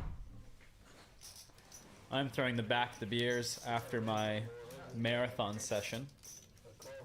Good 18 or so hour session that I pulled. You got a computer set up at home? Yeah, I do. But this was a live one. Oh, okay. How's Yeah. that work? I went to. Oh, I thought you were playing online for the past 20 I hours. have. Oh no, I wasn't playing online. I was playing live for the past 20 hours. Oh, I'm sorry. I I misunderstood. played with Eric Hernandez Oh. for a little while, and wow, I mean, he was impressive. Yeah? Yeah, he played great. Good. He was awesome. He had a great night. He had probably a 4-hour session where he won the same amount of money as I did in my 18-hour session. So it goes sometimes. It just feels like it's just them, and they're playing 200, 500 no limit at the same time as the 300, 600. Wow, Seinfeld somehow winning this one with ace high. And then apparently at one point, I think Boy electing not to bluff it. a private room because apparently it was too noisy for them. Seinfeld the big winner. Up about 4K. Just kind of like funny, like John also running good. 1.3K. Clint had a little bit of a hiccup the first hand. But other than that, like, it's been very smooth sailing, breaking even. I think Benji is also up at least a buy-in from Boy, so Yeah. that's probably not added yet. So, unfortunately, the computer operator, the computer missed Benji's first hand. So, his chip count is right, but his in the positive by doubling up is not reflected. Okay, so fair enough. So the Boy, roughly, another 2.5 down, and Benji up another 2.5. Correct. Okay. So Benji a pretty big winner here too, guys, after stacking the Boy. Yeah, Benji doubled up his first hand. Yep. Must First be hand. nice. Must Yeah, be nice. Pretty easy. Easy game. Easy game, Benji. yeah, well, I mean, a lot of them, well, actually, honestly, a lot of them not really that famous, but like this guy actually was. I just didn't know it while I was playing with him later. Someone else was telling me who that was. I was kind of Freddie E. Okay, John with it again. Just has it. So young, yeah. It's just too bad that Pollo and the Boy are in there just trying to flop sets on him. They just don't really have a piece. So this big bet just isn't really going to find a home. Unless somebody thinks that John is up to no good. Kind of hard to be up to no good on this board. Yeah, with pocket pairs, it's just no way. So yeah, John going to take it down. He just wanted to use a large sizing just to protect his hand. Top and middle. Great hand. Boy, obviously the most aggressive player on the table. Seinfeld coming in at a close second. Pollo third, surprisingly. Benji not really in there as many hands, but he hasn't played as many hands as those guys, so I'm sure that we're going to see that kind of catching up with everybody else. Benji's going to showdown 100%, so he just always has the nuts. Seinfeld a more approachable 40%. Strong player. Boy 40% as well, going to showdown, so getting to showdown a lot is good. Pollo 38%, Clint 20%. Maybe needs to get a little bit higher for Clint. Might be betting his opponent's off hands too early. Yeah, I'm sure. Dude, well, dude, one day, not the day I was in it. Benji plays one hand. Went to showdown 100% stacks. I thought he'd bring us some of that Bellagio money back. One day. One day. One day. We'll have to ask him how his sessions went. I'm Yeah. sure they're fine. Based on the message I got prior to his arrival today that said, hey, do you think we could play 25-50? Pretty sure it went okay. I think it went okay. Sweet. Probably just like nothing. Well, it's pretty good. It's like a 300K pot where you stack one of the guys. Oh my god.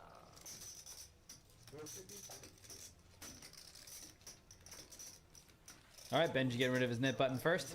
Yeah. Nice. Well, I played it before. I just don't always have a seat, though. Like some days I do. Guys, Benji is not down 110. He is up about 3K. A lot of time, like, Boy and Puyo big losers. big, it's not like as hard as Boy down probably around 5. Yeah, Roughly. I think so. Yeah. Puyo 2.7. About a buy-in. Well, okay, it's hard to get in unless you fall into certain categories. You had to, No. That's not why. We still got 2 players that are supposed to come that are now significantly late, but Well, you know, let's see it what happens. I don't even want to know this plan. But, yeah, unfortunately, I didn't actually get to Okay, we got hand 51 coming up right here. also realize why it's Lightning. We're gonna get 200 hands in tonight. easier when I was there during, like, 200 hands and we're already on 50? No, I'm just kidding. I said we might at this pace. I mean, it's possible, right? Yeah, I mean, like, some days there's just one game, and, like, even, like, you know, even some of the regular people might not have a seat. Okay, Clint gonna check this one. Boy checking back. No. It's more like... Clint getting there again. Let's see what he decides this time. It depends who can play that day, but basically they... Bit of a setup, but this big bet might scare away the boy, even with top pair. He decides to call with the diamond blocker. Has a little bit of a backup plan. The ace might save him in the end.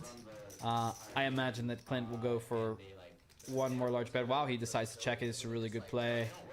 But he's going to show it down. I mean, you know, boy can't really do so much here. He has his hands tied. He just has too much showdown value, and his king might be good too often. Although against the turnover bet, kind of hard to defend against that. Hard to think that a king is good as showdown, or one pair hand is good as showdown on a board like this with the turnover bet in play. Wow. The boy V pipping twice as many hands. 2.5 times as many hands as the next guy. That means big wins, big losses. Yeah, but then also, Something like that. you get some of that back right away because they're like the $100 in cost. that's pretty good. And he has kings. Oh my god. I definitely not complaining about that. John, gonna go ahead and call. At the end of the day, they can find somewhere to play for a good price. Oh no, it's Poyo, excuse me. Poyo calling with the Fours. 4s, and this is just a cooler. Yeah, this is bad Oh news. no. It's a terrible setup, and I don't really know if Clint can get away from a guy like the boy, right? I think the boy's going to be putting in the 4 bet, and Clint likely going to be putting it all in with ace king. I don't know. I don't really know how he would get away, especially being out of position. It's against such an aggressive player. Yeah. Unless boy decides to just flat here and try to keep Poyo in. You know, which is a possibility, right? Like, it's definitely a reasonable play, but he decides to just put it all in, and you know, maybe this could allow Clint. Oh no, well, what am I thinking? It's the boy. You have to call. Yeah. You have to call. Okay, big setup for Clint. It's You never pretty sad. expect him to wake up. No, never. I mean, he's a guy, when he has aces and kings, he's getting paid every time. Yeah. Okay, 3 outs once. No, I don't think in the history of poker anyone's ever asked for that. Hey, I've gone bottom one time. Hope we are going to go a second time, guys. I've taken the bottom once. It sounds very good. Pretty No, clean flop. this looks like a done deal. Oh, wow. I can now say that my Full house on the board, but 7's full of kings for the boy, and he's going to scoop this one and recoup some losses. Okay, back up a buy-in. I can now say that Nice. This could be the swing you needed. I think we're going to need a couple more of those. I was very lucky to shop at 60K. I guess Freddie. My biggest is like 45. That was my Get any good Christmas gifts? I did. So, you know, I got 2 kids, so we don't really buy each other stuff, but Yeah. I'm not gonna say like the greatest gift ever was watching my kids open gifts. It kind of was. As far as what I really love, I love to cook. My wife got me a super sweet new knife, which is always welcome. Sick. I actually was dumb enough to bring one of my nice knives here for the bartenders, and they tore it up. So this was a nice replacement for what I thought was just a dead duck. Yeah. And then I'm gonna get a little personal here. I tend to toss a lot in my sleep, and I like tear up the fitted sheet or whatever. Huh. So she got me these like suspender straps that are meant to hold the sheet down. It's amazing. You know, it's really funny how like your perspective changes as you get older. Yeah. Like, what gifts are and what they mean and stuff like that. Like, Yeah. yeah. I don't No, know. I was pretty stoked about that one. That's pretty good stuff. That's pretty It's the good small stuff. things in life. It is the small things in life. I just hated that, like, you know, to a certain extent, you know, they say mattresses are gross, right? Yeah. I'm not the cleanest guy in the world. Like, I want to make sure that I'm not getting nasty stuff in my mattress. It is pretty gross. Oh, the boy with the aces, and he gets it through, showing the 7 deuce. Pay him. Yeah, I had a good Christmas. Yeah? Yeah, nice. What'd you get to do? $4,000, baby. It's a great Christmas. Always a good Christmas with an extra 4 Gs. I'll figure out what I want to buy myself later.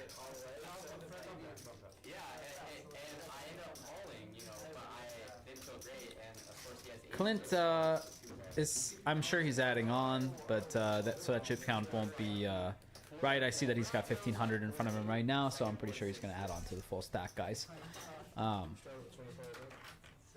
The boy now looking at an impressive stack in front of him. John waking up with queens. You know, John's kind of a more quiet guy. I'm not sure if he's going to be getting any action from the guys. But Seinfeld just comes up with like a defendable hand and kind of steps into it and decides to 3-bet to 300. And John is just gonna... Oh, wow. And the boy cold calls. Oh, no. And flops top pair against top set. Okay. I don't really know what this cold call is in between 2 players, but it's not going to work out. And that's $500 just going right into the dust. John, wow. With an amazing flop. Wouldn't be surprised to see him raise. Yeah, he might raise here. Just, you got the 2 clubs out there. You got the straight draw out there. Yeah, definitely connected texture board.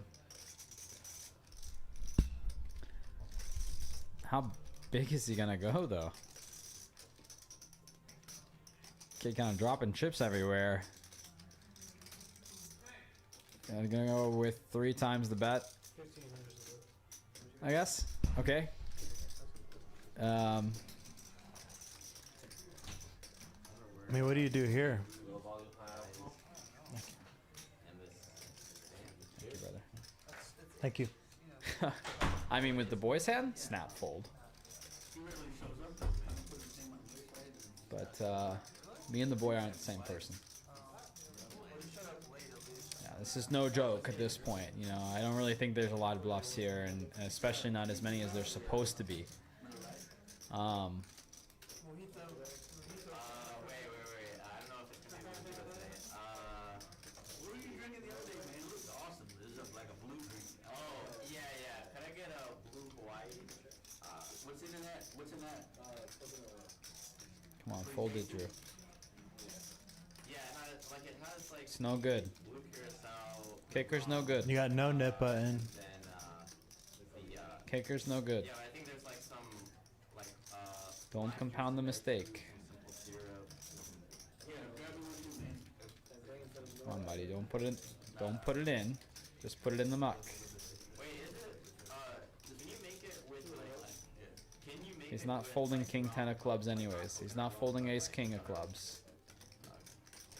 make a bunch of He's never folding. and make You're just running into it. Oh, he has 10 of clubs. Whoops. Boy. Oh boy, how much stacks he got left? Oh, he's oh, he just doubled up, didn't he? Not much.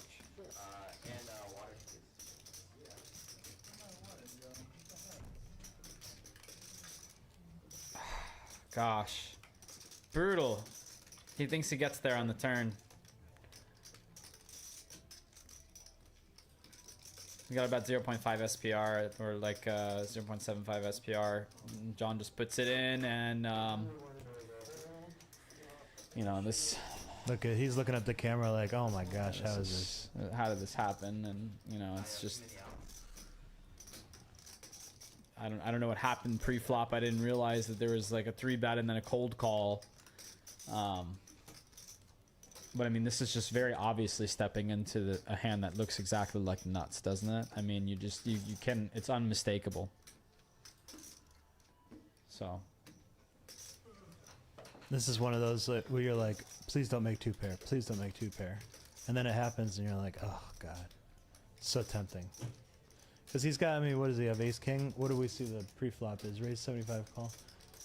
And this is a 3-bet pot. Yeah. Okay, so John raises 75. Seinfeld 3-bets. Boy cold calls 3-bet in the straddle. After Seinfeld 3-bets big blind. And John calls. Anyways, boy calls it off. It's no good. Oh, wow. 10 is no good either. It's all no good. I mean, you're just dead. Gross. That's horrible.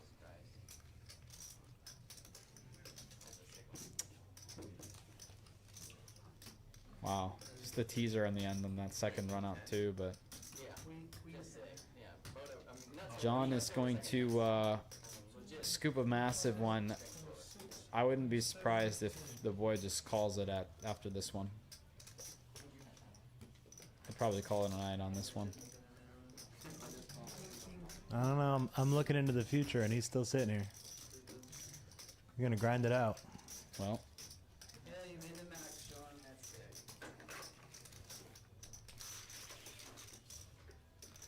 it. Oof.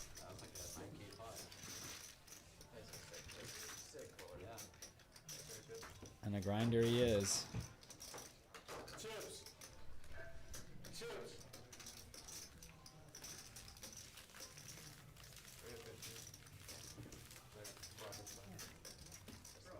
Chips. John having a big night now. The dark horse we never expected up 6.2k. There you go. Crushing Seinfeld and good call on Seinfeld. I think he had a good night last weekend too. Maybe last Friday. So this could be a nice little turn into the new year for him. Good little upswing. It's always welcome, right? Make these huge hands and yeah, get action on them when you have like no idea where it comes from, right? It just like comes out of nowhere. Benji V-pipping 5%. We have to work on that Benji. Benji just got back from the Bellagio. He's been playing with Euros the whole entire time, so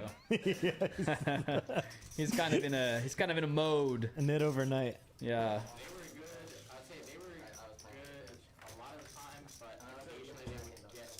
What did Juan make me? This is delicious. Strong?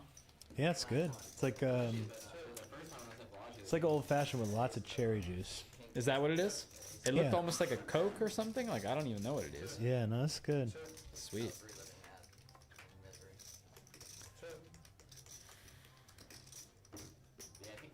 Okay, boy's gonna take down a pot, much needed. I mean, even if it's a small one.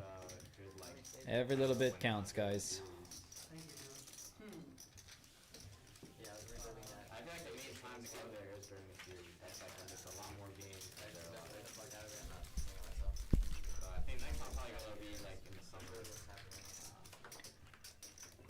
So, are you not entertained? This is an amazing amount of action, guys. We have seen some pretty sick all-ins and a lot of them. And I don't think anything is going to slow down anytime soon, especially if JD gets here. Yeah, hot deck for sure. I don't know what's going on, but this stream is on freaking fire. I can't see what's Now we're gonna be super deep, by the way. So this game is about to like go crazy again.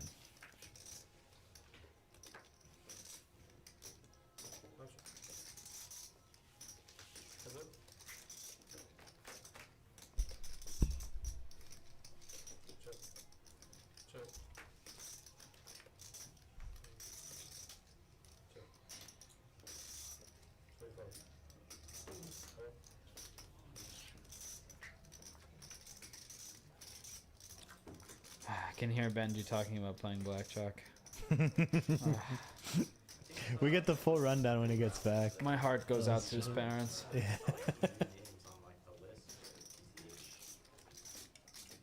John good again, but this is kind of tough to find this call. His girlfriend too. He's got a lovely girlfriend.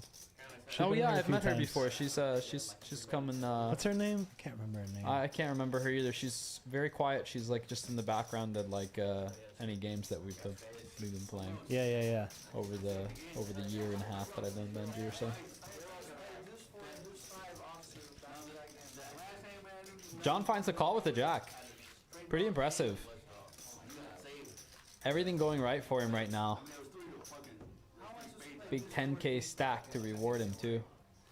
Pretty sweet.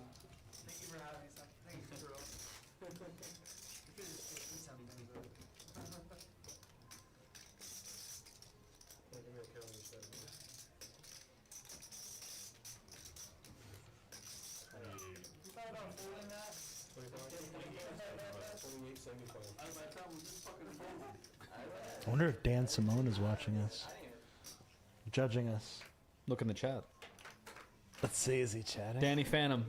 He's in New Orleans with his family. That's kind of their holiday tradition, I believe. I'm sad. I wish that you'd. Ooh, Clint. Waking up with the big hand. Revenge of the Kings. Revenge of the Kings. Okay, nice big 3 bets. Dan Simone is in the chat. Dan Simone's in the chat? He wants to see the video of you riding a bull too. There's no video. Okay, so Seinfeld probably makes calling this. Gonna fold it though. Poyo never calling. I hope. No action, Clint. Sorry, buddy. Did I tell you that I had the funniest spot in the world on your table out there right before I came in here to do the commentary with you? No. So, it's me, Poyo, Clint, and a few of the dealers at your establishment, and you know, we're all punting around and stuff like that. Clint opens. Poyo 3 bets from the big blind to 60. Mm-hmm. Clint calls, or no, actually, I think this was actually Terrell calls. And I have ultimate last on the button with aces. Oh God. The dream spot, right? I make Yeah. it 150 after the 3 bet is called by Terrell to 60. I'd be like, "Ah, clearly Gola's got Jack 4 off here." Anyways, Poyo puts it in. He has ace king. We run once, and I scoop him in the dream spot. Can you Oh, believe no. that? So Poyo's already kind of running bad just to begin with here. Just like a little anecdote. I mean, but the guy is like a warrior. Yeah. I've seen him do work out in the field, and yeah, I mean he's got it. I can't tell you. Here recently, 6 months, how many times I've run into ace with the ace king. Gross. Really? Mm-hmm. Disgusting. You gotta get your RNG checked. I know. The other one, I don't think I've won a flip in forever. Like, ace king, all ins, I've lost about 10 of those. Yeah, the key is just to never get all in with them. Yeah. You know, you just play post flop. Yeah, no, I get it over with easy. Real quick. It's only gonna be, Well, you know, and then you we all have different philosophies. I just stick to announcing now. I'm just commentating. Same. Oh wait, it's 9-handed and you win 400. You know? I think, well, I think when we do the flip, the loser should have to put in for himself, too. Pretty cool play from Poyo here. Wonder if he's gonna go for the second. He does not go for the second barrel. Okay, he's gonna shut it down, I guess. Nah, I gotta continue telling the story here. Nope. Shutting it down. He just doesn't want the mid button. Gross. It's so bad. They're funding the whole. Okay, kind of got cold feet on that one, huh? I feel like we need a turn barrel or a river barrel there, and it works. Yep. Especially on the ace, right? Like it was one of the perfect cards that he could represent. Although it's kind of like tough. Like sometimes your opponents are floating with ace highs, and you know they just get there, and you can be scared of that. And I get that too. I feel like if you're gonna be in there with 10-8 off though, like it's time to get rid of that nit button. You can't be the nit button guy twice, right? He's got to beat Seinfeld out on this. Yeah, we've got, what do we got? 2 players in the nip. Yeah, it's Poyo again and Seinfeld. Poyo, the new guy in the lineup. And that's what's kind of tough. It sort of keeps me away from games like this when I don't really know the dynamic between each player. I don't really know the history. And Poyo, like you said, is a new guy. It's like really tough to just like make your way in the game when all that underlying stuff is happening, right? And so when they're playing these other games like the Nit game and 7 Deuce, etc., you're just like, you're kind of lost, right? You're going to be destined to lose in a way. Speaking of 7 Deuce, I haven't seen 7 Deuce a whole lot. All I've seen is once. the boy get it through once, Yeah. right? And then get snapped off. And then run into it once. Yeah. Well, not snapped. He, you know, Seinfeld tank call. You know, not a huge tank, but, you know, medium tank. It was enough. 715 was a good bet on that river, I think. I think pot size bet was pretty easy. Probably should have worked. All right, here we go. PLO flip. Seinfeld is the nit this time. Great job, Poyo.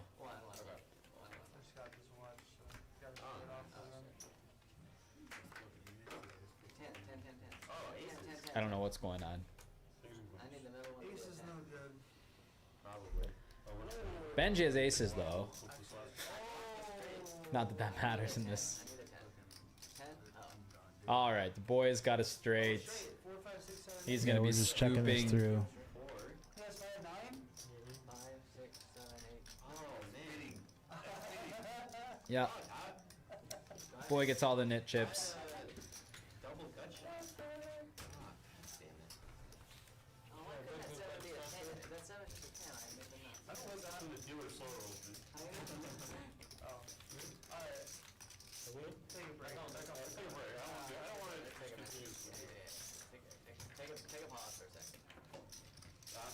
Man, I think Benji has been playing with the Euros too much.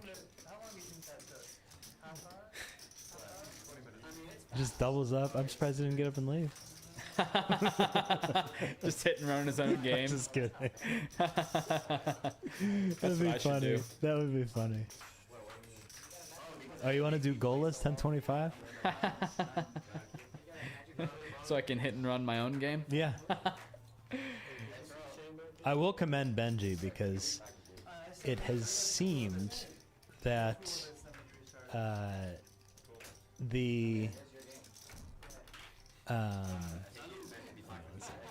it has seemed that the member-hosted game has sometimes done in the members that host the game.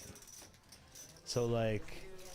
That wasn't gonna happen to Benji. You knew that. No, and that's why I would like Benji Benji's great has player. run the longest member hosted game. He's done such a phenomenal job. He's here most of the time. Like he brings players. You know, it's been really good for everybody. Who are our fallen that we need to remember?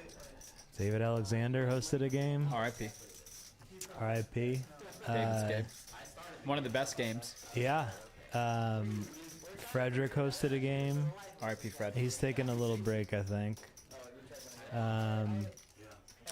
We had Scott Herbertson did a Congress game, RIP. Okay. Rip. Who else did we have? Well, I mean, let's put some F's in the chat, guys, for Scott and David Alexander and Frederick. I like the fall on this one. There was a couple Put some others. F's in the Frederick will chat. be back. Frederick's game is super popular. That 1-2-5. F for Frederick. Yeah, the 125 on Thursday is very popular.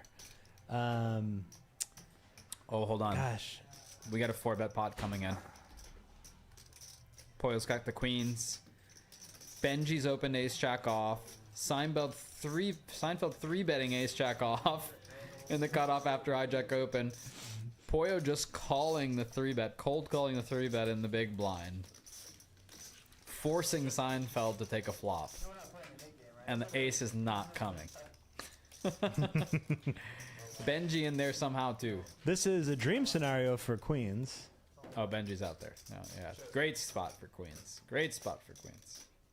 Let's see what kind of size. Oh, well, Poyo just checks it to Seinfeld. Expecting that Seinfeld is going to be c-betting a majority of the time, which is definitely a good read. Seinfeld goes for that very small size that all the solvers tell you to use in 3-bet pots like this, late position against big blind. But, you know, not many people have solved for the cold callers. Which is very strong. Anyways, picks up an open-ender on the turn, so kind of an action card here. And with the ace of clubs too, you know, there's some opportunities to take it away. A queen on this river would be disgusting. Disgusting. Benji, how many cards do you get dealt in time of equal? You get 7 and there's 2 boards. 2 boards. Yeah. Yeah, so you get 7 cards. Okay, river bricks out, club. 1 card holding, 2 A little bit of hope for Seinfeld to take it down, although I don't really think that he's going to be able to get 1 card Poyo off queens in this hand. point on each board. 2 card holding. If I know Poyo well enough, he's pretty much committed to this hand, and you know, he's Well, you have to set them before definitely wanting to put it in. and then He's wanting to get the money in, and yeah, Seinfeld does shove. Really, really tough spot for Poyo, but wow, and the snap fold. You know, not really. Wasn't expecting that. Yeah, Wasn't expecting that at all. Wow. Yeah, was not sure what to say. You know, feel like queens is a great call. It's like one of the best hands to call with there. that was a strange one. Yeah, I mean, you know, blocking some value that your opponent has. Yeah, you know, not much to say. Maybe we had a card read. Yeah, it could be a card read there. I don't know. Have to ask him about that one. Yeah, that one's definitely interesting. Anyways, Seinfeld opened with jacks after winning that big hand. Nice bluff, Seinfeld. That was an amazing bluff, man.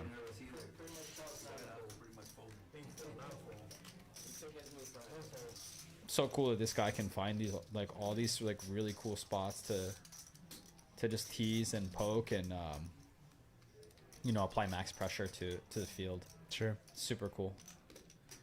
Getting 3-bet for the boy, and I mean, we're good. We're having a 4-bet pot here, right? The boy is not folding. Seinfeld probably thinking about whether he should shove or not. I think a 4-bet is just fine. Like, you don't have to shove here. This is a big 4-bet. Nice, like this size. 700. This probably spells the end for the boy here. You know, I think that he's like in this mode where he's not folding all that much. I think he's got a little bit more than 2.1 behind, by the way. As you can see, that very tall stack of black chips right there, along with the greens. So, yeah, but he just decided to release. You know, I think against this larger size, it's not inconceivable for the boy to fold. But, you know, if Seinfeld picks a different size, you know, maybe it's a different story. But, yeah, not to be this time. Turn the gunshot. Draw. With a pair. Man, just going huge against the boy. Just like no more messing around. Let's just put like most of the money in here.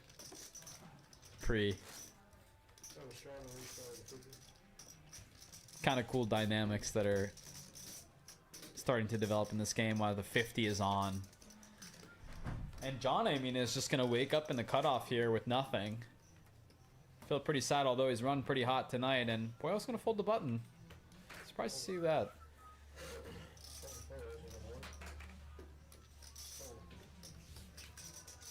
once again, we're going to have a Seinfeld against the boy face-off. Seinfeld with a pretty legitimate hand. Ending up raising pre-flop and then checking 9-8-3, 1 diamond with the ace of diamonds. Boy going to bet his pair plus backdoor straight draw plus front door flush draw to the 10.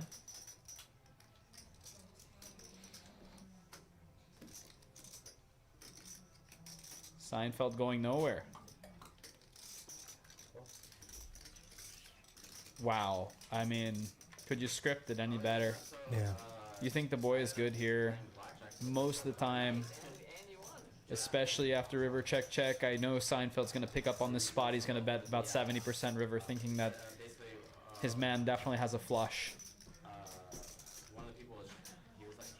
You know, Seinfeld is just too perceptive, and he always finds these spots really well. And you know, this is just one of those situations where he definitely is going to find a larger bet. Oh wow, goes really small. Maybe baiting the boy to raise. 150. 150, baiting the boy to raise, but the boy just like, you know, yeah, he's like, it's a donation. It's a donation. It's very funny. Yeah, I mean, I'm used to seeing a larger size in that scenario with the ace of diamonds. You know, there's just so many other diamonds that you can get called by. And there's also some 2 pairs and set combos that just randomly call you too, especially when you got a guy who has like such a wide range, like the boy.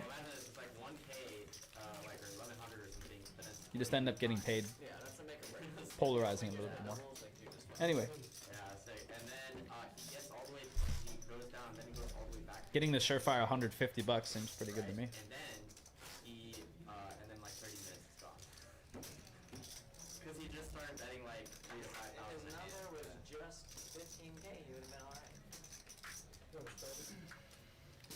Benji's got a little liquid marijuana out there.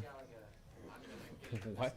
Liquid marijuana. This is one of his drinks. Oh, that's right. That's Yeah. right. I forgot about that. Oh, sorry. Did you just hear the marijuana part? Just the marijuana part is what I heard. Yeah, exactly. Because liquid is important, isn't it? All right, come on, Clint. It's time to wake up and start picking up some hands, buddy. It's time to run these kids over. These goddamn kids. You know? Clint, deuce. Oh god. No. But that's pretty good flop for Clint, you know? This is it. Like, this is him. That's me. Yeah, 75. Definitely not folding that. The boy's never folding bottom pair. I don't think Clint's gonna go for a second barrel. Wow, 7-7 and then jack on the end. But it just checks down. Yeah, Clint's gonna see the bad news. Clint's probably thinking to himself, this kid is like calling me down with like 7? Like these fucking kids. Can you believe them? Man, I think the same thing sometimes. Don't worry. When you listen back to this, yeah, fuck those kids. Can I say the F word? Sure. Okay. It's a new talent unlocked. Yeah, not just, you know, not gratuitously. Yeah, of course not. Is that the word? Is that the right word? Yeah, I don't know. I need Dan Simone. He's the one that tells us. Dan will know. Danny Phantom. He is the Phantom tonight. He's in the chat. We're still waiting on that video. It's funny. I feel like we're going to be waiting a while. We're going to be waiting a long time. John in there with the 7 deuce. Probably would like to see a 3-bet with that, eh? Especially after a button open, you can just take it down right there and, you know, collect the bounty. But he has faith and he flops a deuce. I mean, if I have 7 deuce and I'm in his spot, this is a dream flop for me. Yeah, this is an absolute dream. Now I can, you know, pile money in. Yeah. And it seems like that's not what we've decided to do. We've decided to check down instead, which, you know, it's not terrible either. Probably thinks deuce is good. I mean, a lot of the time it is. Now it's definitely good, as there's a 7 on the river.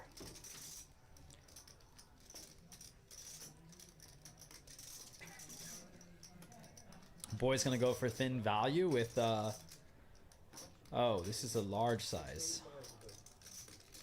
685, eh? It's about pot size bets. I think this is a pretty easy call here with the good old top or I think that's an middle and 8 on bottom. the river. Is that an 8 on the river? I thought it was a 7. Yeah, I think it's an 8. Oh no.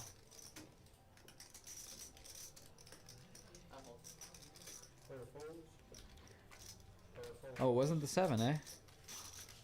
Oh man, why did I think I saw a 7? My eyes are going bad. Graphics, what happened? I'm doing a bad job tonight. Guess we gotta drink more. Just trying to chat.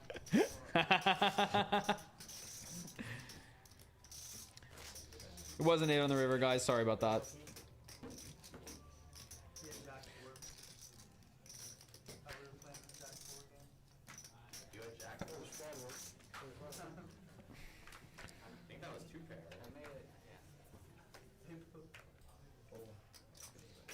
Okay, Seinfeld opening the suited 2 gapper. Boy flatting in the small blind with the pocket pair. Foil coming along as well with the offsuit queen.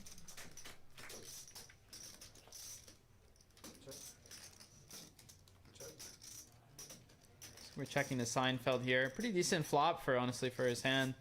Can pick up some backdoor equity in the way of some straight draws and flush draws as well as 2 pairs and trips. Not one of those cards though. I assume we're just gonna see a check back on the turn.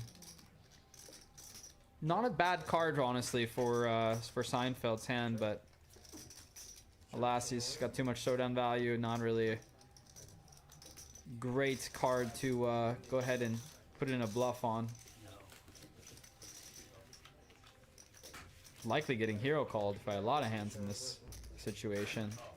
Possibly hands worse than what Seinfeld's were. Do see people like to call down with ace high on that type of texture as well, which is rare, but does happen.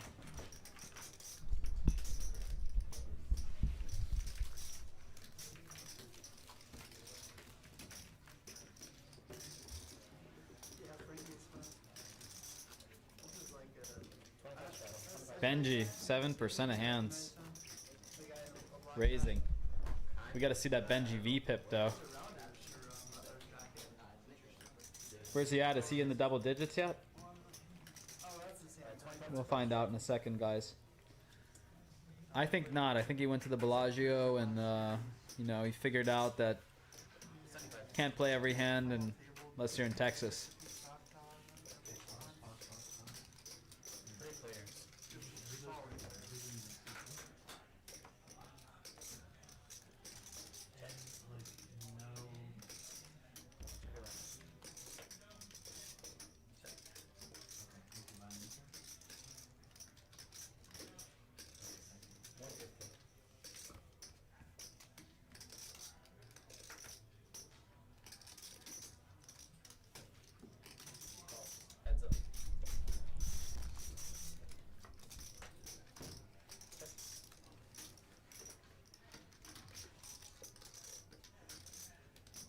I'm gonna try to bluff at this.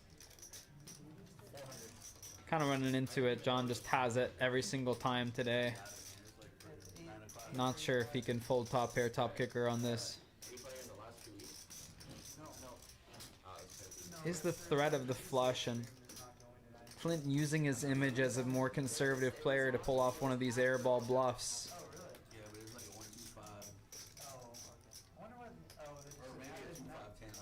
We do have some new players in the game, by the way, guys. You should be seeing that very shortly. It's a new player. What's his name? Wow, and you know, Clint gets it through. I mean, he just like pulls off some of the sickest plays, right? Yeah. I just can't believe this guy. He's like gets everything through in the right spots. Just, I mean, it's just every single stream. It's something cool, something interesting. God, cool play. I would have never thought to fold top pair, top kicker. I mean, Clint just knows his man, I guess. Like loyal to a single card, like they have to be like spot. Wow. They're all coming for the big stack. They are coming for the big stack. Well, maybe if your name's attached to the game. Yeah, yeah, I guess I'm in a little bit of a. Yeah, so I can get pizza, right? Yeah. I feel like once you don't show up to your game, Did you try to go play TCH tonight? No. Small bit. Big limit. They had a stream that didn't make. Double start with this.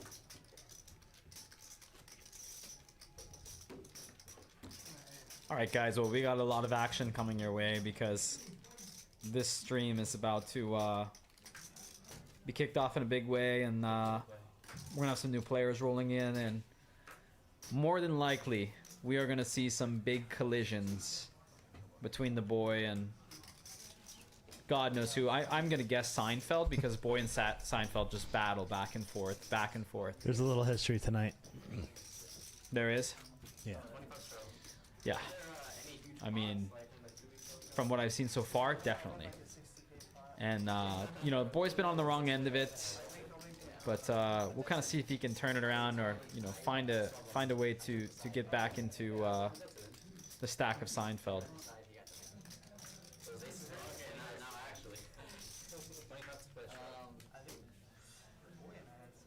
I mean, yeah, like he crushed. Well, you and boy had a huge.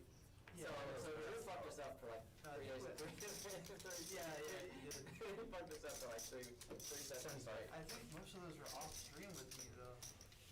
I know he fucked us up. I had 3 sessions straight, just like couldn't miss. Just every blood goes through. I can just calm down with like. Okay, Clinton opening the button. The boy defending the straddle with king 3 of clubs. He was. Got a bet in the call. Like in the last 2 weeks. I tried to double check race against him, by the way. Again. Boy remains unimproved. Same with Clint here. And then boy ends up binking the river here.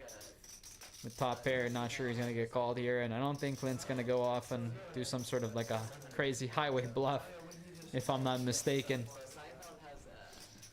Yeah, he just decides to let it go. Pretty standard hand there. So basically, Zach has, and I'm saying where you are. No, Zach's here, I'm here. Thank you. Yeah, sure.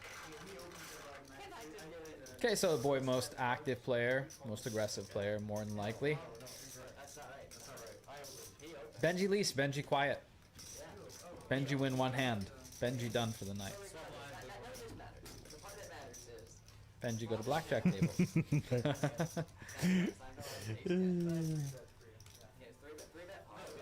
I hope he's not boycotting because he's not in his 5 seat. You know, this actually might be a boycott. A Benji boycott. Ace queen versus ace 10. Oh, I'm talking about ace 10 versus ace queen. Oh yeah, that was a fun. That epitomized the night. Yeah, like that's. So we're talking about different hands. Yeah, we were. Yeah. You won your hand, and The one where I make the absolute minimum against the second nut flush. All right, we get a raise from John here, guys, and my king high call from Clint. wheel. Boy's gonna come along too. That one was awesome. No, I'm talking about. Okay, 3 ways to a flop. No, I was talking about a 4, 6, king, spades. I lost 18. Check, check, check. Really fast. Looks like we got club on the turn, and John leads for 50. Or goes ahead and delay C bets. And the boy's gonna call. River, 3 of hearts. king. Looks like John's gonna scoop this one with the king. Suited king of the club variety. Zach, you were talking about the king high flush, the king 6-10. Yeah, where we both turn the flush. I have the nuts. I thought I had The flop checks through. He doesn't get the flop, right? He checks back. Turn, he just calls with the second nuts. King 4. 25 straddle. 25 straddle. I had king 6. Okay, so. I blocked the straight flush, I thought. Oh yeah, it's very relevant. Blocking the straight flush. Well, yeah, I was like, What the heck? at least it not enter my mind. So he just. I mean, was it a 1 card to a straight flush? No. No, I put it as like ace. Somehow he just calls the turn, where flop check through. Turn he calls like a 40% bet. Heads up. Okay. Like somehow. Oh, we got another single raise pot. Poyo here. And Clint with big slick. And I had a straight flush Graphics are catching up here, guys. Sorry about that. Bunch of nothing ball. Ace King still good. River King. Ace King still good. Pretty sure Clint's gonna go for spin value here. Yep. Not gonna see a call from Poyo here. I think Poyo's just gonna release.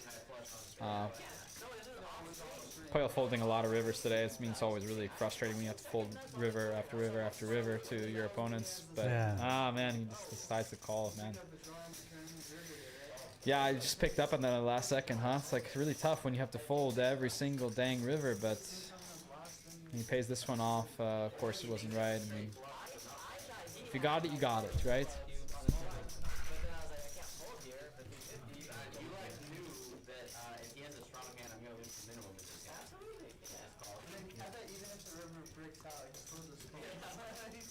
Now he calls like 600 instead of 50. 25 straddle. It was a very fortunate river for me.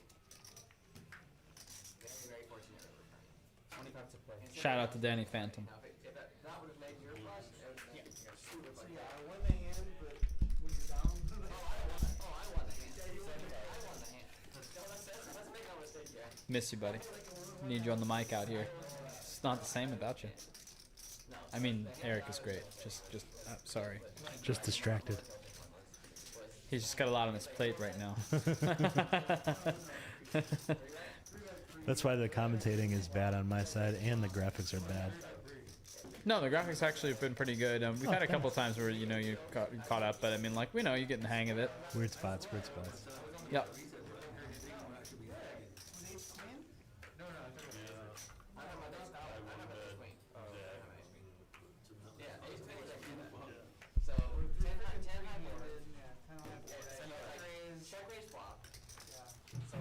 Okay, we got the boy raising to 75 in the cutoff and just going to take it down. A little bit of a lull in the game right now. You know, not too many big pots. I mean, we just had a lot of lightning and thunder in like the first 40 or so hands. So, probably going to see something light up a little bit. We got a lot of players who are really stuck, probably wanting to gamble. Let's see what happens. I think the boys to 50 on nearly every single time.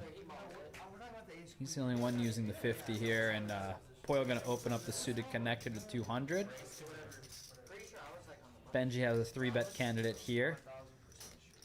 Might end up just flatting his in the big blind. Although I prefer the squeeze. It's kind of tough with Poyo's stack size. It's just so little. And he's committing so much of his chips. This kind of makes it a little bit awkward when, you know, your opponent puts a 6 of their chips into the middle pre-flop. But Benji's gonna say, you know what, just want to commit anyways, and I'll go ahead and call the jam if need be. So he's gonna raise to 625 and squeeze the rest of the blinds out. And this puts Poyo a decision, you know, is Poyo gonna want to gamble for it or not? And you know, he doesn't know this, but he's not in horrible shape. He's got a chance here. Pretty sure he's had enough of folding, but this time he decides to lay it down very wisely. Yeah, suited connector, no good there. Nice lay down, Poyo.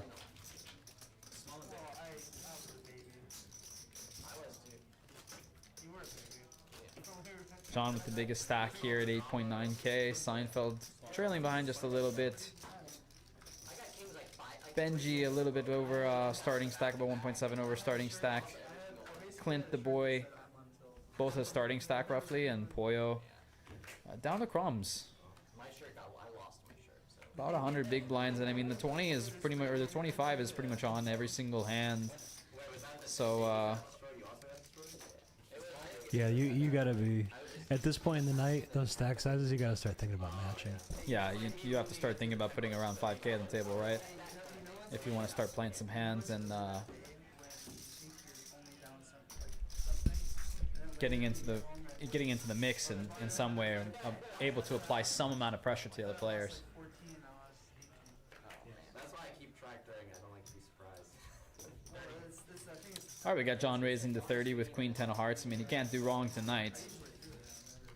And there were some big bluffs in there. Let's see what the flop brings for us. I think the boy is also in there with him. I agree.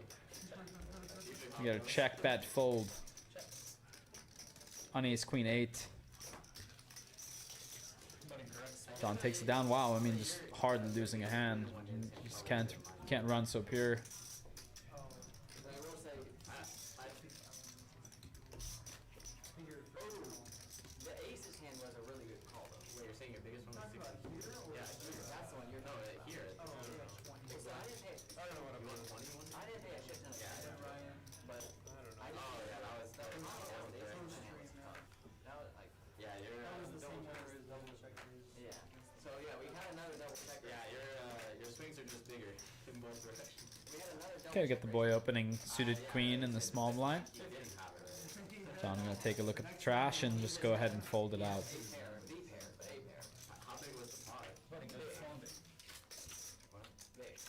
But like the last one was like 18K or something. Right? Half that. Like 9. I would think like 15. No. Hey, the one's not showing like this one. Oh yeah. Let's go with that. We had the 50 on a lot. Alright. Okay, whatever. I guess the provider gets what he wants. The provider gets. Yeah, he's like, you guys are still right now. Did it again. Yeah, for the 12 viewers, make sure. So Seinfeld's mom gets what she wants. Get some. Yeah. Are you on the splash spot for the loser? Yeah. Usually what we do is yellow bump, just like yellow smash. All right, Clint gonna open 10-9 suited. 50. Rattle the 50.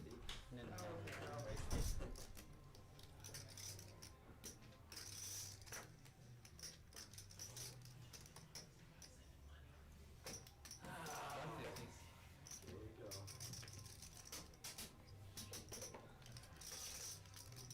All in and outs. The only way I can get rid of my fucking Well, you gotta understand. Oh my gosh, nice. Oh wow, nice hand. God damn. Playing good. Save $50. Still kind of going through this lull period in the game here, guys. Small line. I'm so tired, I don't even know what I have. You're just gonna run Something, right? All it's gonna take is one hand to just kind of switch the mood, or a new player. And it looks like we do have a new player coming to sit down open right here. pretty soon. Who is it? No one's sitting in An any. unknown. Okay. Yeah, his name's NBC, NBC, like Here he National is. Broadcast Corporation. National Broadcast Corporation. He's sitting down. What's he got here? He's got around like 2.5, right? 2.5K roughly. I've said $50 mid-game, $50. It was a little bit less. More than that. That's right. I don't want to. NBC. I don't want to cover it because I don't want you to get stacked. I want you to have the left. Yeah, a little bit less. And B as in bull, C as in clock. NBC. He's playing for 3K. So brand new player in the game here, and he's got his knit button immediately. He's ready to go, ready to fly. He's got his chips in the card reader. Seinfeld's gonna help him out with that. Double shot of 50 yards. I mean, if you don't want the option, we can take the straddle away. We can call it mine. Raise 125. Oh wow, Seinfeld waking up with big slick. The boy's got a pocket pair. Re-raise. He's gonna 3-bet it. We've seen him do something like this before earlier in the game today. This could be a spot, So how do you hear about the game? and it could be a big one too. If I was the guess, like 34, 35. But I might be off. Yeah. Really? Oh. You know, I didn't just start this place until a good, like, yeah, I think the first time I was here was like at the end of March this year. Oh, when I left Dallas. Yeah, and then my game started the next day. Seinfeld just rips it. All in and out. I don't know. I feel like the boy is gonna gamble this one.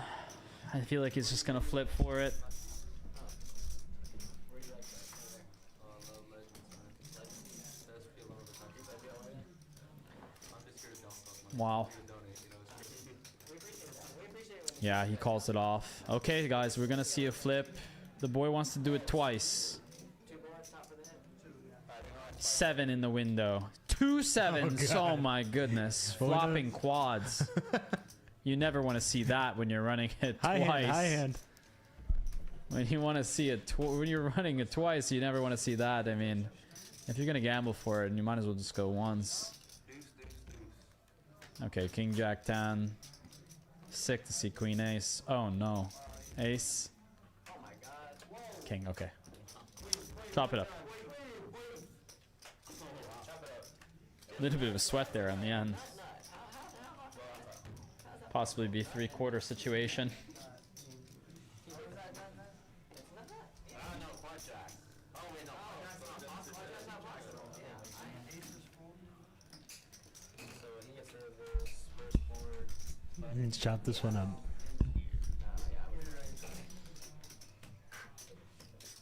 I was actually just keeping recently for the champions.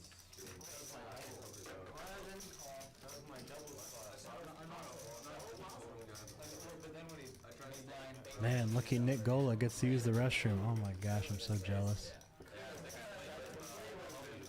He's the greatest. And in that first stream I played, the regular 10 quarter, or 10 quarter 50, I won my god in that one. The one with Wolf. 20 bucks to play a straddle. Oh, sorry. Okay, Seinfeld with 3s here. He's gonna flat. The boy's getting out of there. John's got 10-9. He's coming along for the ride. Benji, he's got a foldable hand. MBC, he's gonna raise it up with King 5 off. NBC came to gamble, or so it seems. Seinfeld's in there. 3 ways. Yeah, I am. I'm working on it. Flop is dead. Alright, 3 players. Bink. What a dream for Seinfeld.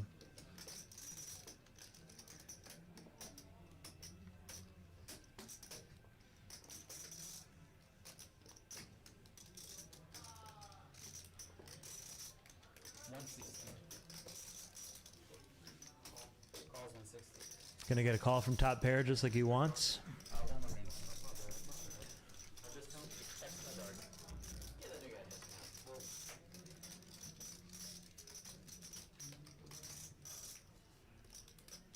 I think NBC is gonna check to the aggressor here. Might be nervous about this kicker. Kicker problems.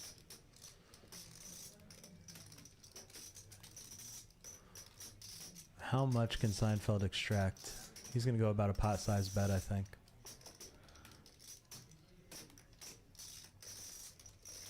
Snap call.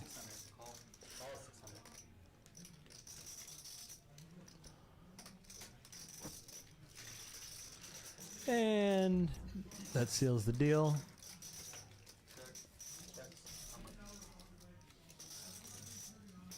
I mean, you've got... You're putting NBC on King Queen, King Jack, Ace King.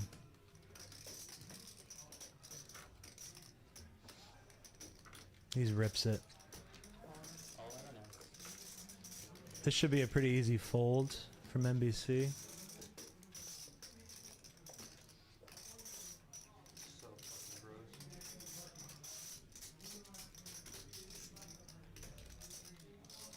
Fold. Fold. 1001. That's it. Nice hand, I thought so. Can't get your nib. No, I knew it. I thought so. Seven deuce. I know, I was gonna put it down. I knew you had a set. No, I knew you had a set. Cheers! 1,000% on that one. You're a good player. No, it's less good luck. But thank you. No reason, no nothing. Just Isn't it 1,000 to have everyone? This one. No set, no set. My Paul said no. I'll take it. Start Pause in behind. Give me my vision. I know where you learned that from. You? Can you call me a bartender? Yeah, he's kind of on yours. I just told him he comes from work. No, don't play with that. Hopefully, who else would it be? Like, Yeah, no, it's not that. All right, Pollo. Open it up. King 7 of clubs. Pollo's our short stack. Clint's got a real hand. He's gonna 3-bet on the button.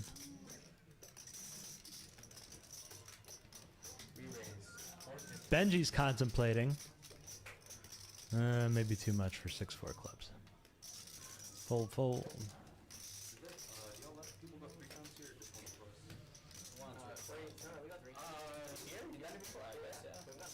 Yeah, I mean, in my game, the rules. Seinfeld's got the only real hand here. Oh, I mean, Can the graphics go 3 times there? he's got the biggest hand, I should say. Say we usually go once or twice. There he is, my savior. Justin back for a good one. I'm Justin, back. Just back in time for a good one, excuse me. Oh, we got some fireworks. Right as I sit back down in the chair. Seinfeld again with ace king. Clint 3-betting 9s. Seinfeld in the straddle. He's pushed forward like an indiscriminate amount of black chips. I think to demonstrate to the boy that there's going to be no clicking around. And to Pollo as well, basically committing both players. Clint mulling his option over here. I mean, this is just tough spot after tough spot for these guys, huh? Yeah. A lot I of think running it. Clint's not got that much behind. No. He does decide to gamble for it. I mean, it was only going to take that one hand, right? Everybody saw the flip with the boy. And then they're like, yeah, it's time to flip.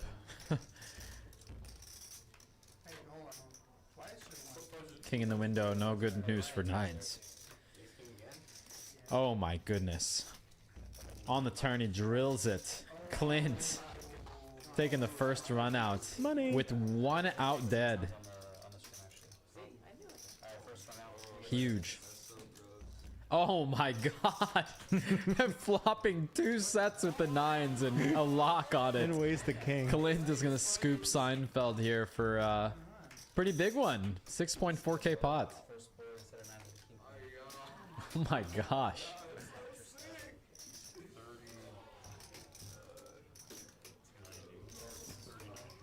That's 15, 25, 28, 29, Window both times. 30, 90. That's crazy because it's like, it's one thing to lose that usually, but it's another thing when you hit your king. We have now moved into the period of night where everyone gambles. I can hear them cheering out there too. I think the tables are watching the game. Yeah. 3,000. Alright, and that's 90. Definitely a little bit of a buzz in the room when you walk out there. I just came from a little break and everyone's watching the stream out there. Yeah. Shout out to everybody in Peaks. They like to watch. Yeah, 50 per person. And it's like a, Clint all of a sudden back from the dead, having a huge night now, right? That's the variance in the swings in this game. Like, What, winning coin flips twice in a row? yeah, Yeah, sweet.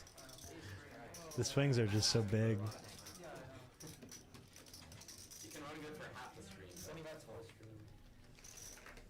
screen. If you can stomach them, you'll be rewarded. It's just like so That's right.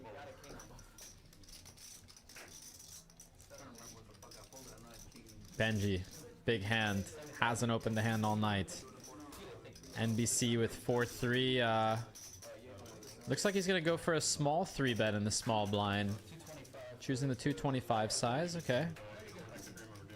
Be interesting. Benji with a little bit of a decision. I think it's gonna be a 4-bet after all. 3,000, 28, 29. Sure you don't do much. Just going with the 3x size is it's pretty interesting. But yeah, Benji puts in the 4-bet.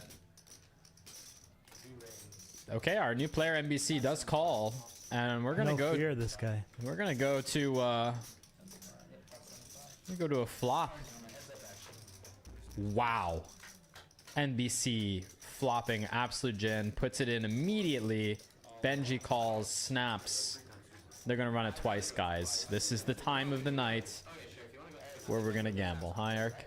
Yes. Yeah, oh my goodness. Only an hour left on stream. These guys are going to start playing super aggressive. They're going to play. It's going to get crazy after the stream. Oh my gosh, look at all these outs. There's too many outs. Oh, brick. All right. So Benji gets rid of his nip button since he wins the top there, guys.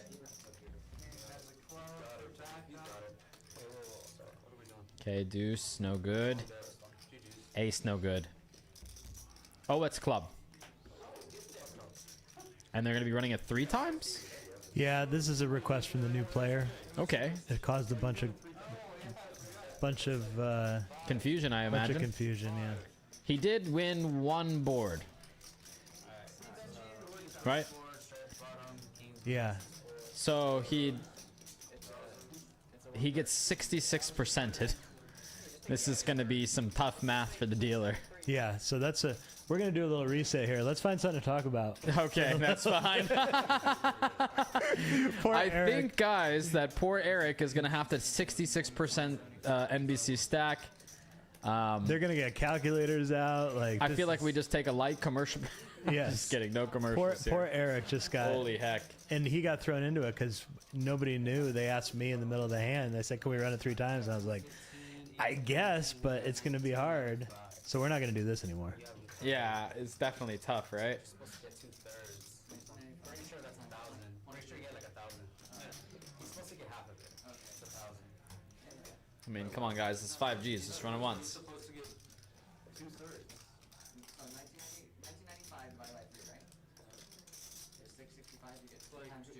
12. You get 1330.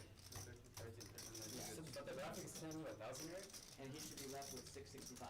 Probably 665, 665. Well, you're right about the gambling.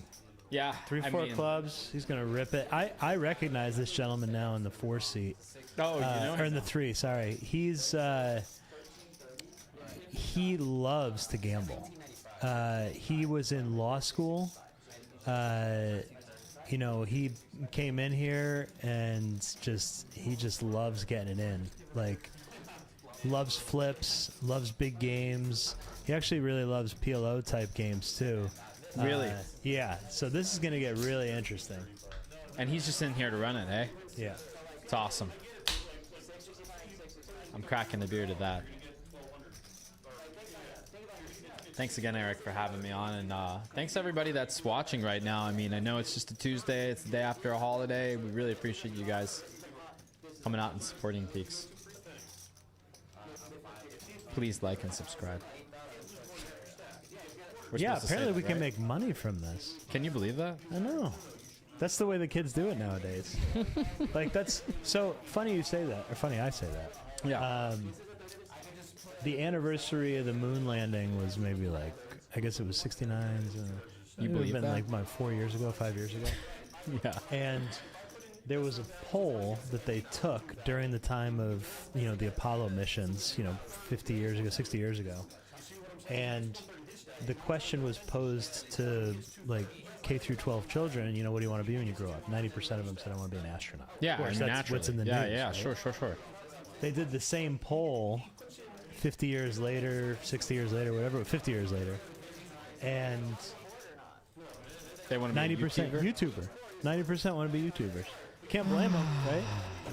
I mean, this is what they're exposed to. Yeah. I mean, that's like, we're bombarded with social media, now YouTube and TikTok and whatnot. Yeah. And I also learned that poker streams are actually one of the most profitable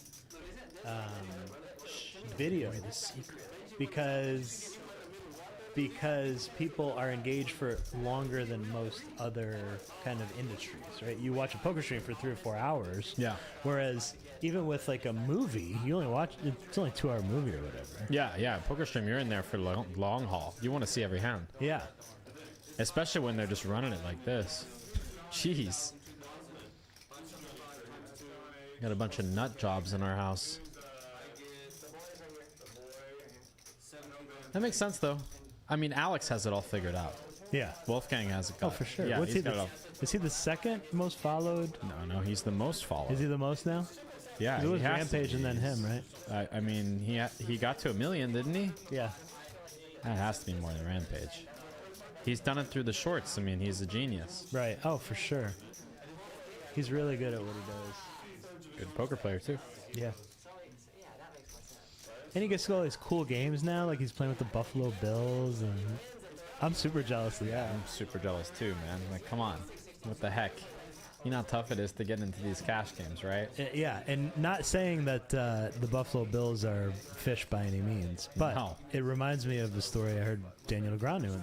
You know, in an interview, they asked him, "Are you the best poker player, current cash game player right now?" And he said, "Well, you know, I would never say that about myself." He's like, "But you got to think about these things and the elements of what makes you a good cash player." He's like, "I might be not even in the top 50 because I only play with the best cash players in the world. So my game selection is terrible." He's like, "I'm always playing with pros. I'm always playing with guys who are this, you know, same quality as me." He's like, "Let's take somebody like Dan Bilzerian. Is Yeah. he the best cash player in the world? Because he knows how to get in the games where guys have $20 million on the table." He's a great networker, though. Yeah, right. He's like, he might not be as skilled or seasoned a player as me, but he can win where I might win $10 million in a good year. He might win $60 million over a weekend because he's better than the whales he plays with." Yeah, I get it. I mean, like, and that's that is definitely one of the things about this game. There's politics behind cash games, and if you want to be a cash game player for a living, it's tough life, hard way to make an easy living, and yeah, I mean, you can't just rely on public games. It's really hard. So Daniel Negreanu is absolutely right. You have to select your games carefully, and it will make or break your entire existence. And playing online or anything like that in the giant, massive world pool is soul-crushingly difficult. So stick to the 25-50 cent game at Peaks on Thursdays. Yes. Come on down to the Low 25-50 cent game at Peaks. That is a heavy drinking crowd. That crowd. Yes, you may not be able to beat the whole rest of the world online, but you can beat us here at Peaks. So come on And have down a good and time doing it. beat us, the local neighborhood pond.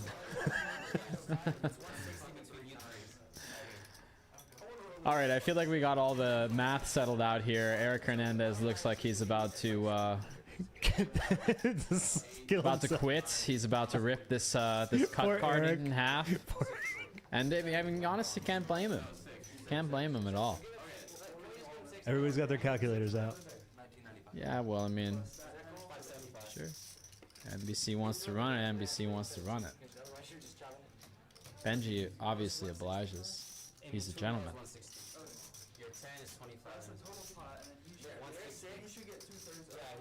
I think what happened here, and I know because I was listening, Cool. Eric got it right, and I think that the table is trying to explain to seat 3 and perhaps a little bit of Benji why he is right, and they're just walking everybody through it. Yeah, Eric's on the mark. I mean, always. He's very precise. Gotcha. So yeah, they're figuring out the details here. Seinfeld with the calculator out. Nice job, Seinfeld. Gotta get the calculator out. Very important to have visual aids in these type of disputes. They're probably not even a dispute, honestly. Okay, who runs it next? Boy or Pollo?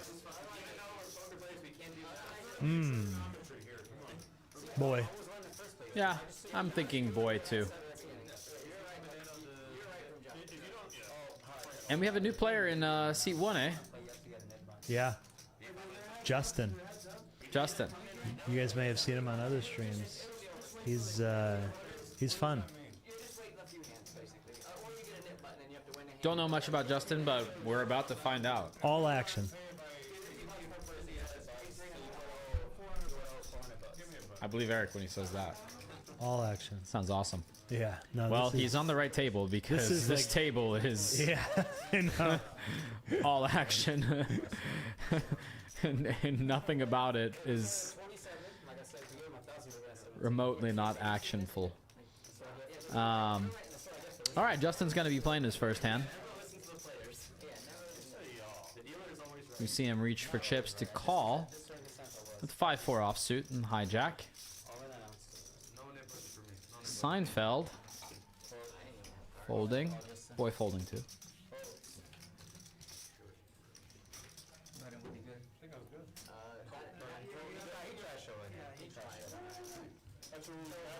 NBC just rip it.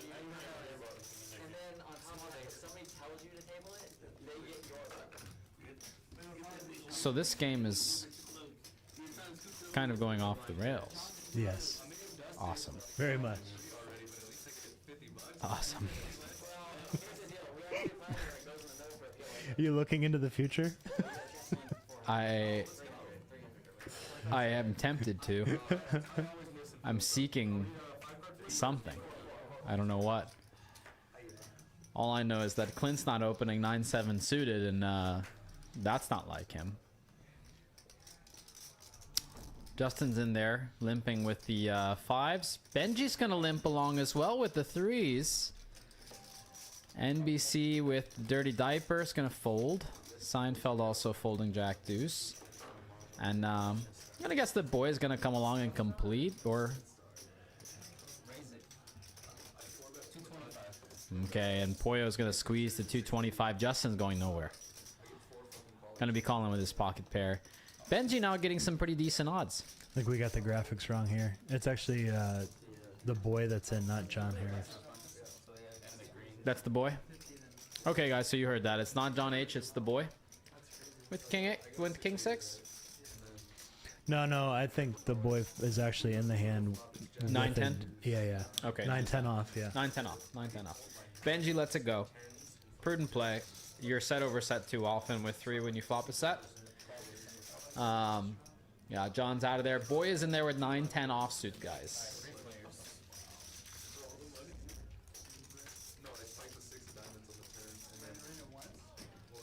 Yep, Jack's still good here.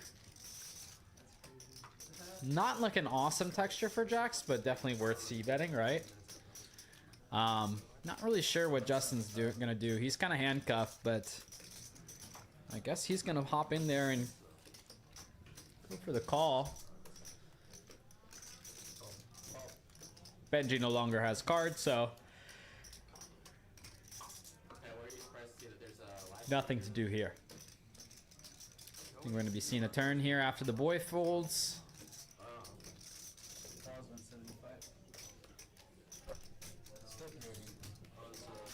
Ace on the turn. Definitely a good card for Poyo. Now that he has his man heads up. He checks. Justin bombs it. Wow. And I mean, what a spot for Poyo this must be. I would not be surprised if he just decides to fold. He does fold and surrender the pot to Justin. Wow. What a bluff, right? Incredible.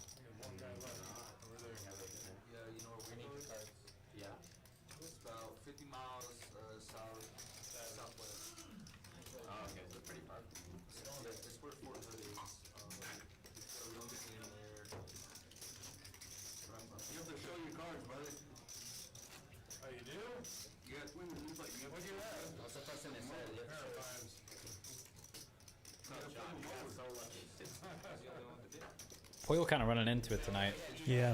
A lot of tough spots. A lot of tough spots. I think one of you guys actually told me that. Straddle 25. You still win a big pot. That's a good one. Okay, Justin gonna limp here. I feel like this is gonna be a pattern. Yeah. Yeah, he's one of those guys that kind of likes to try to encourage people to get in there and see a flop. NBC gonna limp with like a pretty strong hand, Queen Jack suited. And we have a squeezer there in the middle somewhere. The boy. And we're gonna go 5 ways to a flop. After the boy squeezes to 125. King 7-6. Justin actually ends up flopping the best of it. With top pair bottom kicker. Won't be surprised to see boy c-bet at this. But he decides 5-handed spooky. Spooky, yeah, it's, you know, puts out the 300 anyway. I think he's gonna get a call from Justin though. And that could spell trouble for the turn. Justin just go ahead and raises right here. He's thinking, I just want to know where I'm at right now. No, I want to know if I have the best hand. I don't really want to see a turn, play a turn, and I don't want all these people in the hand too.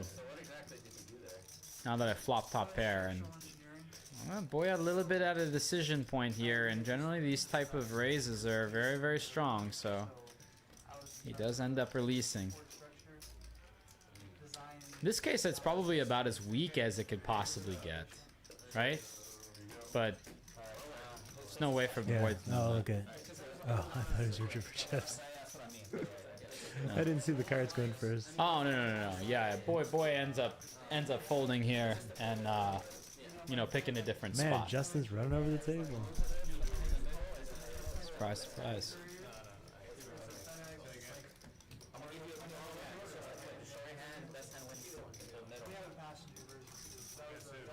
Justin has the ability to change the entire dynamic. Oh yeah. That's, whole you know what's so funny about this is when you're playing 7-8 handed, things are a little slow. It takes one guy to come in and like just start playing a little bit unconventional, a little bit aggressive. It opens up the whole table. Yeah. I'm usually that guy. Well, tonight you're back here in the booth. Yeah, With yeah, me. yeah. Drinking. And talking. Yep. And clicking. And watching Benji play 1 out of every 60 hands. Good job, Benji. Nice game. Then overnight. We do have complimentary Chick-fil-A here.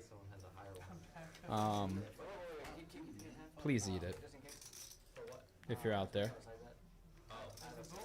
It's not amazing, but it's great. That's because it's Cane's. That's why it's the worst Chick-fil-A I've ever had. Oh, wait. Why is there Chick-fil-A sauce? Oh, that's probably from a previous night. Like, I'm going out there, there's just like a giant thing of chicken. And then Chick-fil-A sauce on top of the chicken. I'm like, huh. That's Chick-fil-A. Chick-fil-A looks really good. Yeah, Raising Cane's obviously is superior chicken selection.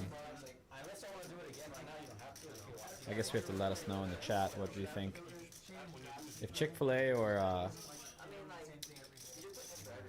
Cane's is the better chicken restaurant. You like Cane's? I like Cane's the Oh best. man, I don't know. Chick-fil-A or Cane's? Which one? I like Chick-fil-A. I like the menu selection. I think Cane's is a little bit limited. I do love the coleslaw, however. I'm typically in the dissent on this one, but I did see a YouTube video. Speaking of wanting to be YouTubers, saw a YouTube video whereby somebody, you know, sliced the Cane's roll, Yeah. put the chicken in it, put some coleslaw on top, and then put the cane sauce on top, or dipped it in a big thing of cane sauce. Oh, I've seen that too. And I was like, huh, that looks pretty good. I could try that. I think that looks delicious. And maybe that would change my mind about Cane's.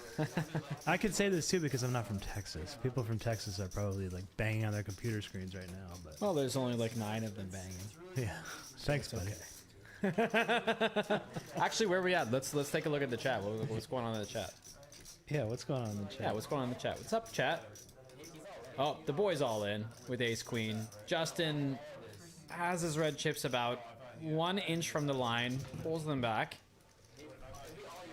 Oh my god, the boy is like, Jesus, please put the money in. Oh yeah, he's gonna call. He's a gambler too. Wow. And what a spot for the boy. Maybe a night saver, right? If he gets called in this spot and hold. Oh yeah, all in. There we go. Oh yeah, all in, all in, all in. Okay, let's run it, kid. Fuck these kids. That's what he's saying. Fuck these 9. kids. Oh, clean. Oh, man. Dry. Okay. Boy gonna take it down with Broadway.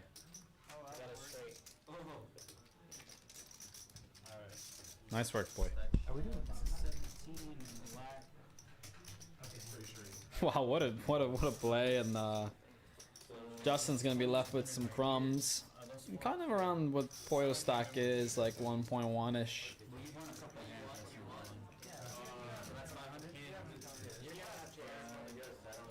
And the boy kind of getting a day saver here. 570 plus 22. He's got 20. Yeah, no.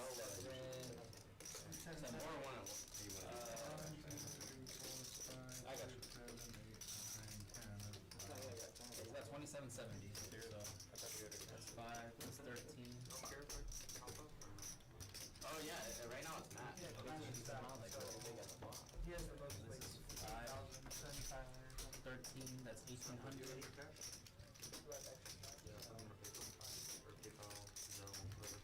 You got 22 right here. I do, but I really can't. This is 2800. Sorry. Oh yeah, because Ship it. This is 2800. You got 2770, so you get 30 as a 15. just throw it 5. 28. Almost 30 change, and you get the. I'll dump it off. No greater feeling than shipping a big all-in. He wants that up? Yeah, he wants that, but he like needs to like PayPal. He's basically asking if Eric will take it. Weird, but maybe. Eric? Can C3 PayPal? He wanted to know if he can PayPal for chips. Cool. He's trying to add chips. He's saying if there's anyone else that can do it. Well, me and Seinfeld can, I don't know. I don't have to. No? Or I guess. Hank, big line. Alright. Hank continues as normal. You're big line. Just $10. 25 strap. No worries.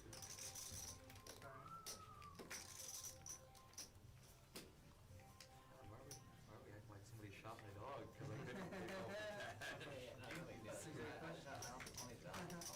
Here, Justin, looking to change. 75. So sorry. Alright guys, on to the next one. We got John opening 7-5 of clubs from the cutoff. Clint in the small blind, gonna put in the 3-bet with the offsuit ace. Re-raise, 375. No, you're still not big. Justin just saying, I don't want any part of this anymore. 9-4 off, no good. Because I don't have as much I fold. chips as I usually have. Of course, my last session here I lost, so I like lost some of the. Why'd you move your game to Tuesday?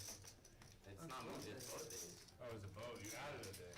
No, I didn't add it. It's always been. John is gonna peel. Wow. No, it's Friday and Tuesday. Let's see a flop. I much prefer. Oh my god. Oh my god. I much prefer 5-7 of clubs to ace 10 here. Wow, look at this flop. I mean, this is just incredible, right? How much I know. A pair and a flush draw, and also the straight flush draw. 51 outs for John Harris. We had to tell him that. Yeah. You have a game tonight. Yeah, I have Eric text me. Whole deck. He's gonna check it. I might start building. He my already pot missed here. the turn. He already missed the turn. It was honestly a great job. And guess what? River 4. He misses at ace high. Still not going to be good enough, though. I think John is going to end up checking back the 5 and showing it down in this 3-bet pot. And I think Clint will be very perplexed. Like, what the hell is happening here tonight? This is some crazy highway gambling that we got going on here. I like gambling. Like, insane.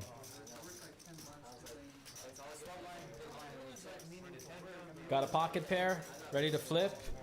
Put your man on ace king. It's pretty tough to do that. I mean, they dude. could have aces or kings. $5,000 flips for the rest of the night. That's what these guys are doing. Basically, that is what this is devolving into. Pretty cool. Who will get broken? So anyway, I had a lot A of war of attrition. I just didn't enjoy it, and I was playing a lot of poker. And you enjoyed it more before last year? Yeah, because it was we were like reaching that milestone of certification, and once that's done, now it's just all like Cost 25. it's just less interesting. Option. Sure checks. Okay, Justin and NBC in there. NBC way ahead with the Robbie. Hard to say that other than for Robbie herself. NBC gonna put in a little bit of a value bet and take it down with the Robbie. Please show the Robbie. Did you see Garrett Adelstein came back live cash? Oh yeah, of course, man. I'm all over that. Running just as good as he was before that BS hand. Yeah, absolutely. I mean, just back to the normal things. It's like one of the hallmarks of good players. They just run good. Really careful in spots where they should be, so they lose the minimum and then get the maximum when they have it. Garrett's a legend. Yeah.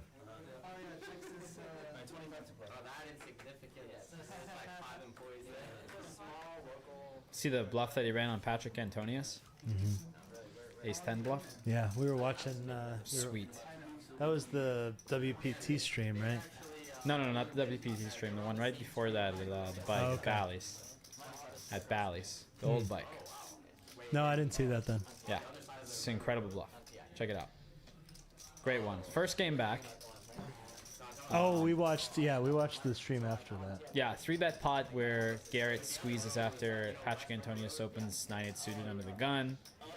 Garrett squeezes the button after 2 rec players call with like middling pocket pairs, or like one rec player calls with pocket pair, and you know, just goes bet the whole way down, all in on the river for 100K, basically a pot size bet, and gets Patrick Antonius off top pair bad kicker. It's pretty sweet. It's a great one. Highly suggest Seinfeld. What is life? You're getting called. You're getting called by King High and Ace High. This is such a brilliant check. And Justin has put in a little bit of money. Just a teaser. Seinfeld is wondering what the heck is going on right now. Is this real life? Do I raise? I guess I raise. And this is going to stop the action completely. The party's over, boys. Or is it? It's over. Seinfeld was like, I knew it was too good to be true.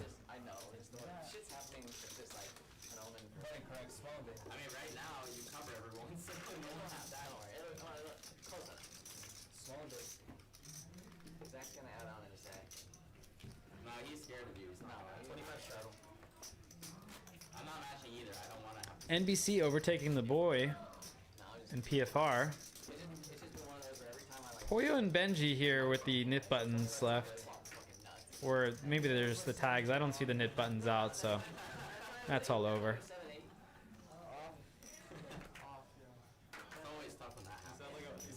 You know, it is weird seeing the 5-seat empty though, Eric. Yeah. And Benji not allowed to sit in the 5-seat. Yeah, I know. You know, it just kind of feels like punishment on Christmas. Oh, John has aces. And Seinfeld has ace-9 suited. Oh, wow. No. Okay, but the boy has pocket nines, and he is in the mood.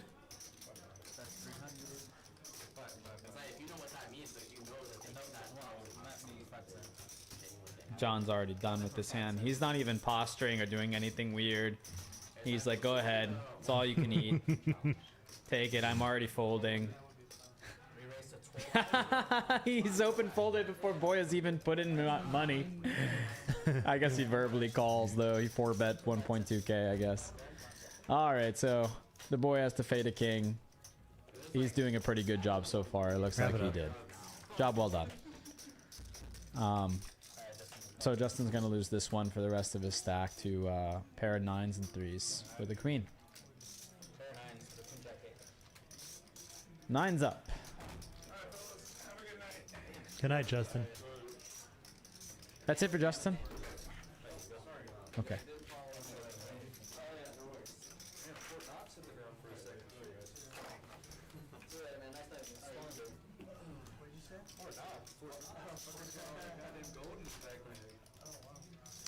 Big win for John tonight. Big win for Seinfeld. Big win for Benji. That's not pictured, right? But Benji's up Yeah, one but- buy-in from 3K. about 3K. 3.3. The boy has done a fantastic job, even though he's still stuck maybe Negligible 2 or amounts. 3,000. Yeah, Yeah. He's not even. Yeah, he's stuck probably like 2.6, right? yeah. But he's crawled his way back. Yeah, I mean- significantly. Big comeback. Big comeback on the way. Boy and Clint with the same hand. Obviously, the diamonds take a little bit of precedence over the offsuit variety. NBC in there with the 5-3 off. You know, don't try that one at home. That's going to be tough to maneuver around. 21-2.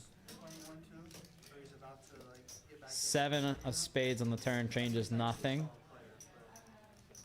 Queen spade also somewhat bricky. Might be hitting Clint a little bit more. Clint might decide to take a stab at it, but And so obviously you have to adjust significantly, right? we'll see what the boy does, how he reacts to this small bet.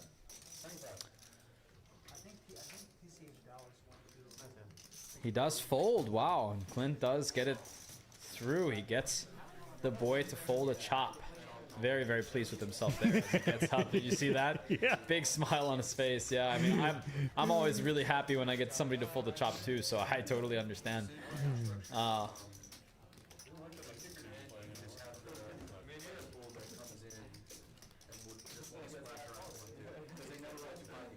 So it's just irritated on that. There's nowhere else for people to go. Does it match the stat? No, too far. What is it? It's just 500 cap a 1-2 game. 30. Okay, Benji's gonna be opening ace deuce of diamonds. Heads up, that spot in Colleen I was talking about earlier, they have, I think it's the biggest 1-2 game in the country. Colleen? Boy's gonna fold the Robbie, obviously. John is in there. Graphics are catching up. Thanks, slow graphics. But Benji flops top pair, bad kicker, and I think it's just gonna just check down. John might decide to make a play at it, maybe. No, Not worth it. not worth it. And Benji probably not seeing much to get value from, honestly. Maybe put a bet out of like maybe $20 or $15. Get a beat it. Benji has never bet anything less than the pot here.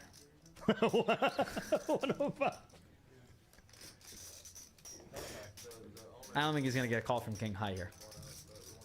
He maybe could squeeze a burrito out of John for King High. That's about it though. I mean, I don't even think that John would call a 9 for this size. Just purely gonna get called by just hands that beat him. But John is firing up the hero call. So what do I know? Like I said before, guys, this is all just leveling wars in history. And there it is. There is the call, and Benji proves me wrong pretty succinctly and gets called by King High. Amazing. Getting that one really, really big street of value in this hand, where otherwise I definitely would not be able to find it. Well played, Benji. How does he do it, Eric? I don't know. Liquid marijuanas. It's got to be the liquid marijuanas.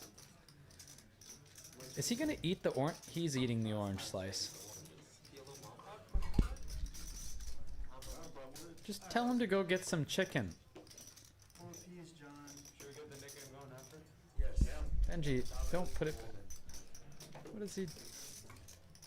Ah, Benji. I do a bonfire bet? Yeah, kill. You want a bonfire? Cap 1 card? Yeah. 1 or 2? We've been doing 2, yeah. Okay, big bet. Then it's What's that extra with it? Maybe oh. huh? Leave it in the middle, fuck it. I think, Fuck it, bro. Fuck it in now. I feel like Benji looks like he got a little color in Vegas. Like he was at the pool parties or something. I know that you just went to Vegas for the F1 thing, right? You know it's cold. Oh, that's right. It was cold and windy. Yeah, it's really bad. Yeah, So- no, it was not comfortable. It's not the best. 1740 knock. I like you trying to. I did the math. That was one of the funny things too. That it's like these guys are like, did the FIA not realize it gets cold in the desert? In November? So it should have been 17. Yes, it does. How was that, by the way? You know, it was the best race of the year, which was like pretty significantly dominated by Red Bull and Max Verstappen. It was the most exciting. It had, you know, the most real racing. Being the first in a massive event like that, there was a lot of flaws logistically. Yeah. We ended up, for example, I think walking, not by choice, but, you know, forced the way they were making everybody walk and where our hotel was. You know, I think Danielle said we walked 30 miles in 3 days. And, like, it was tiring. That sounds bad. I'm not young, and I was drinking a lot, like too much. I wasn't in, you know, prime marathon walking condition. Marathon walking. Yeah. That's, you know, I used to be somebody. But yeah, it was just a bit frustrating. I'm sure they'll iron everything out for next year, but very difficult to get around, very difficult to travel. Great event otherwise. Would you do it again? Yeah, for sure. Okay. No, and we had good tickets, and we had all our family there. It was kind of funny because, you know, Danielle and I were thinking, oh, you know, we want to go out, have a good time, have a bunch of babysitting equity. So we had, you know, her parents, my dad, somebody else. Oh, her aunt and uncle were there. We had this big suite in the Hilton Alara, and we hadn't gotten our family together like that. And sometimes we're like, oh, we just want to hang out with our family. So we didn't actually go gamble. We didn't do a whole lot of stuff. We just, you know, we just hung out, and it was a really good time. We had a blast. Wow. I mean, it sounds amazing. Yeah. I would recommend I it. went around this time last year for the Win Series. Did not go to the Win Series this year. Didn't have the itch to fire massive size tournaments like I did last year. Yeah. Too much going on. And plus the F1 race like really messed up all of Vegas. My dad would have won. My dad is not. I don't think he's gambled ever in his life. He's an old kind of New England guy, and Yeah. he even said to me, he's like, it was his first time to Vegas. He's like, I would never have chosen to come here. Yeah, I got you. Thank you. I got you. I would never have chosen to go there, he says. Yeah. But he's like, if you can get into the Vegas spirit and just kind of give yourself up and say this is like, you know, the most wasteful, luxurious, like over the top kind of place, and just kind of give yourself to the city and just say, hey, I'm probably gonna lose a bunch of money, I'm probably gonna have a really good time. He's like, it's a pretty fun place. Yeah. I have to agree, it is kind of fun. I really like walking around and getting lost. Yeah. It is scary and also fun. I'll say it's, you know, I don't go to Vegas to gamble, right? I go because it's got everything. It's got everything. If you want to do something, like if you wake up and you're like,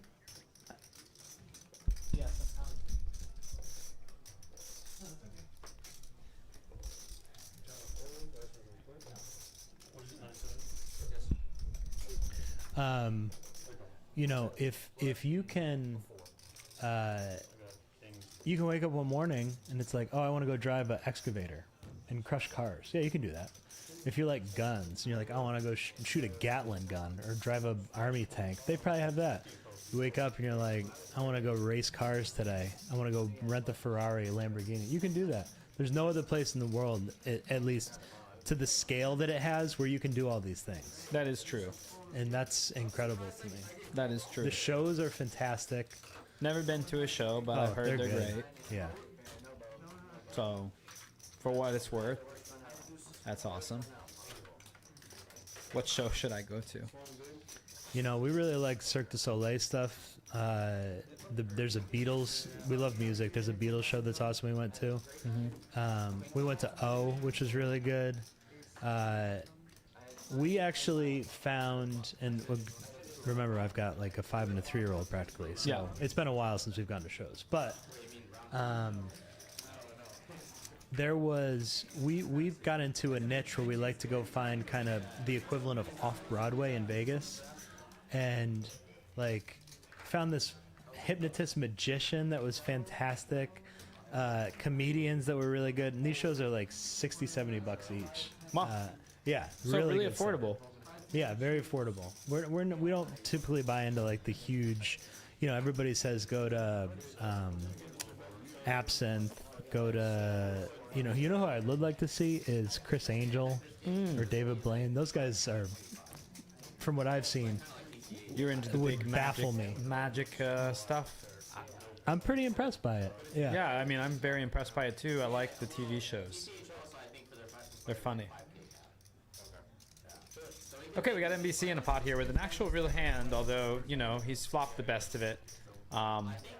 We'll see. It might not be for long. Seinfeld does have plenty of piles of equity. He's going to get rid of his nip button, though, and show down the A7 of hearts. Always like a big relief to get rid of the nip button really fast, and NBC is not a nit, does not deserve to pay the rest of the table that bounty at all.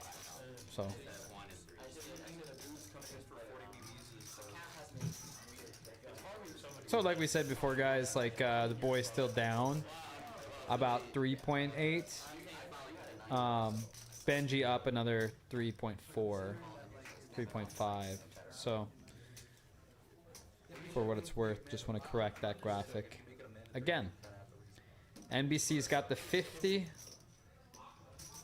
Seinfeld raising the exact same hand, different suit, to 150. Seinfeld definitely going to be aggressively 3-betting NBC a lot, so they can expect to be in hands together. And Benji might end up picking up on this, although it's really tough for him to really do much about it with such a terrible hand. And NBC's going to snap, and they're going to go to a flop and hopefully chop it up.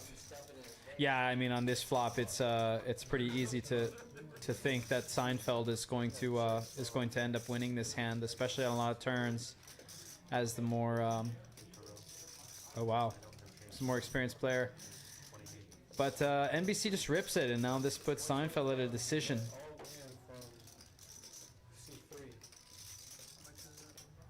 A tough one at that. But he ends up making the call pretty quickly. And we're going to go to a run out, guys. Seinfeld a slight equity favored because he has the backdoor hearts. But we are heading straight towards a chop pot. Okay, I spoke too soon. Seinfeld's got the backdoor hearts. Does brick out. They're going to go to a second run out here. And that's brick, brick. Chop it up. Alright, chop it up. Okay. You call it that shit, man? How do you call it? Did you actually read? Yeah, he made it. He said, no, it was open. He opened. That's why I was asking, because I thought it was never open. Yeah, he opened. Yeah. It wasn't a straddle. I was trying to do that. Nobody knows the net. No one knows the trick. Yeah. I can never do that. I think I clicked it looking at just the ace. Chris Angel, huh? Yeah, I think he's mind freaky. He is freaky. He definitely creeps me Like out. pulling people's teeth out on the sidewalk and stuff, and then putting them back in their face. And like, I don't know if that's not magic. I don't know. That's creepy. But I would pay to see it. You pay to see a lot. Yeah. Oh no, for sure. You're curious, man.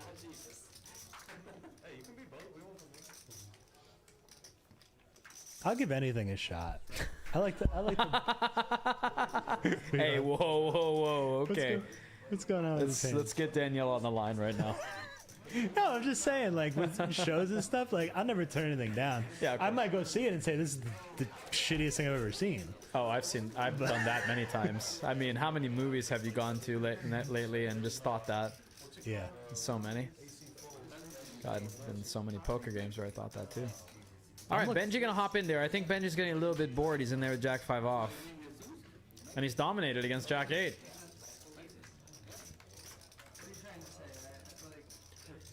queen deuce deuce out of position, I don't think that Benji's gonna do much about this by way of like being able to win the hand in any foreseeable fashion. Aliens. Mexicans got pyramids in Mexico, bro. Yeah, the Mayans. Alright, they were aliens. We built them in Egypt too, man. They fucking shipped to Mexico. They were aliens, but not from outer space. Could possibly think about a check raise in this scenario since he does have one of the weakest hands in his range, I guess. Yeah, but it's just trash. I mean, I'm not really sure that I'd defend it anyway. Nip button kind of puts you into these weird situations where you defend these really weak hands that flop just nothing. You just can't do much but check fold, and don't really want to make a move against a player like John, who's kind of snug. Doesn't make sense.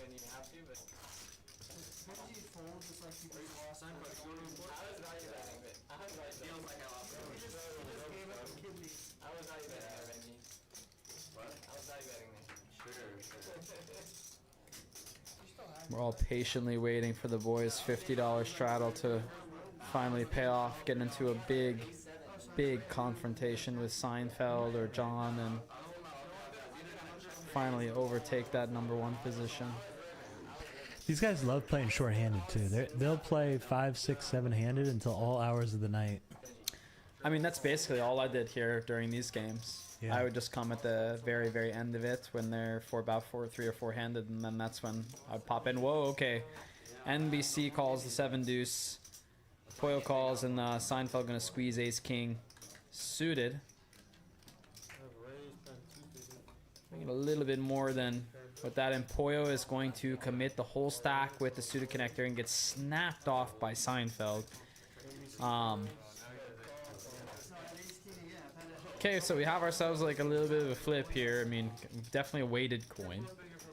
So he's the spot, ace in the window. I mean, all but flops Poyo dead, guys. He's got a gutter to the 3 and does not come on Tough the night for first Poyo. run out.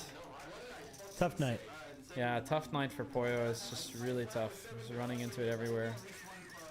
Oh wow, and I mean flop dead basically on this one too. Yeah. Okay. And Poyo's gonna get stacked by Seinfeld for the remaining 1.2.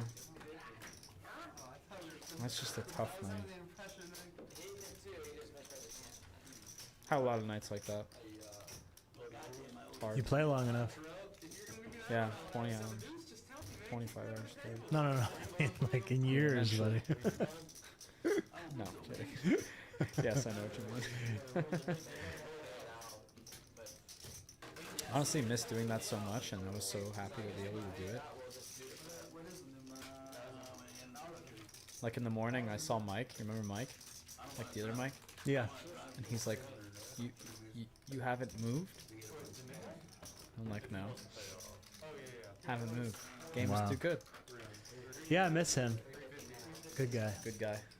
Really good guy.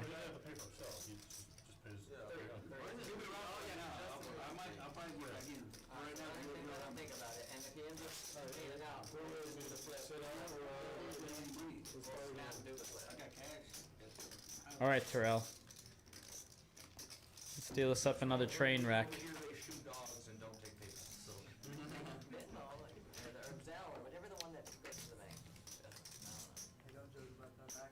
Mike Page.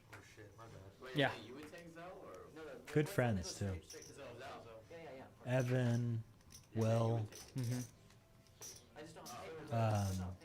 What's the tall guy's name? Formerly the accountant. Oh, I don't remember him. Richard. Oh, Yeah, good guy. I know Evan and Will though, obviously. Yeah. I've been seeing them around a little bit more. Benji, what are you doing? Oh, Benji. He heard us about his VPIP. And he gets jammed on immediately by NBC, who has pocket 7s. And Clint may be tempted to gamble here. He might be. 4 bet, and it's 5 bet. Yeah. I mean, this is an all-in for 1.5 from NBC, so I assume that this would just be putting the rest of the money in. If anything, to isolate. This is like a tournament. It's like tournaments. This is exactly like a tournament, which we've been doing a lot of recently, so... Yeah, I mean, the right play here is definitely to rejam. Yeah, they have big won and lost. Somebody won, somebody lost. Over there. There's no messing around when it's already 1.5 in the middle, yeah. Lovely play, Clinton. Getting a snap fold from Benji, isolating and going ahead and running a flip where I think his cards are live, so this is a pure flip here. I'm rooting for NBC on the first run out, but that's a queen in the window. I feel like Clint's a once guy, right? Usually? No, he'll go twice. He'll go twice? Okay. Yeah. Well, he's going twice with NBC. Scott Herbertson he's the only always once guy, I think. Huh. But Oh, wow. I mean, just... Wow. Dead. man, Clint gonna Clint. stack NBC, and that will do it for our friend out there. Tough beat.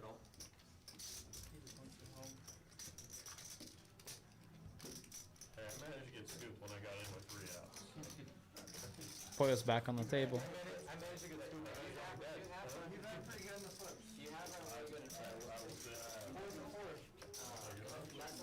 maybe Man, this Nick game thing is crazy, right? maybe Clint will cancel his bowling league. I think Clint should think about canceling the bowling league. He's running pretty good tonight. Yeah, he's already counting the checks. Look He at got him. one bad spot there with those kings, and We're yeah, sending, Poyo's coming back. He's gonna defend. Because he's got to pay the nip button if he doesn't come back. Oh, really? Yeah. So he's gonna come back for like a min buy and just kind of shove Yeah. around. This is actually great. Wow. What a crazy atmosphere. If you guys like home games, sort of like vibe like this, you're gonna love playing at Peaks. This is here twice a week, 3 times a week. Yeah. Tuesday, Friday. Tuesday, Friday, but I mean, really, might be every day.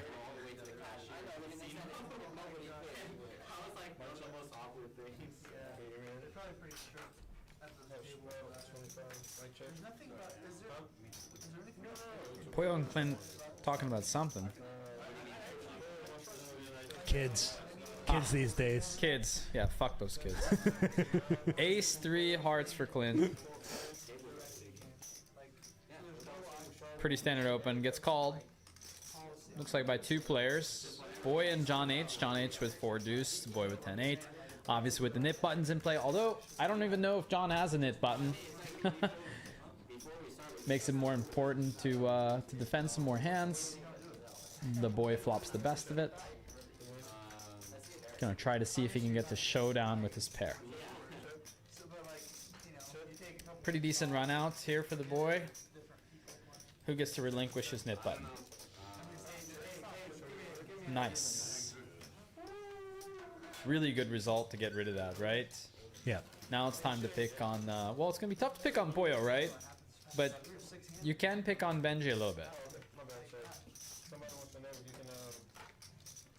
You know, it's gonna be tough for Benji to win this before Poyo does. Just categorically, like, Poyo has an advantage by being short stacked. So I expect that Poyo wins this like at a much greater clip than Benji does. So Benji, get ready to pay. Also, Benji has been V-pipping like 10% today. It is a little apropos. It's a bit of a slow night for Benji. He's just kind of running dead. You know, not much else to say about it.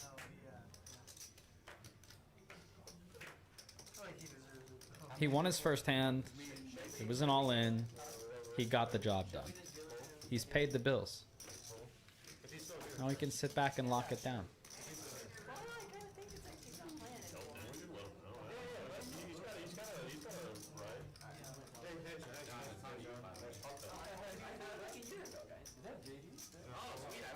Oh no.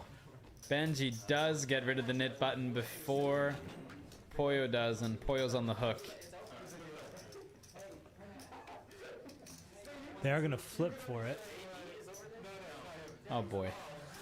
Flip for it. What does that mean? That's what they've been doing. With these Oh, the PLO flips. flips. Yeah. The PLO flip. Okay. I thought they were doing something different. So he could win it back.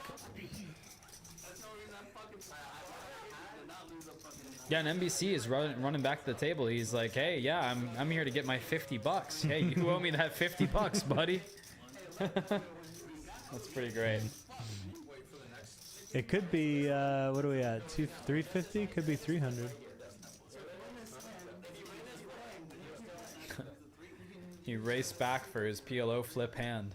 I told you he loves PLO. For these, the nicknames. You want another? Of course I'm gonna let you have it. Of course. Diamond! Oh my god. Oh, I'm the worst. I'm the worst. Open-ended flush draw. What? Nuts. Fucking board. Better than fucking board. Here's the board. I have a king so far. Uh-oh. No, I'm chopping. Wow. Oh my god, look at the turn again. Oh, I have a straight too. Small. Oh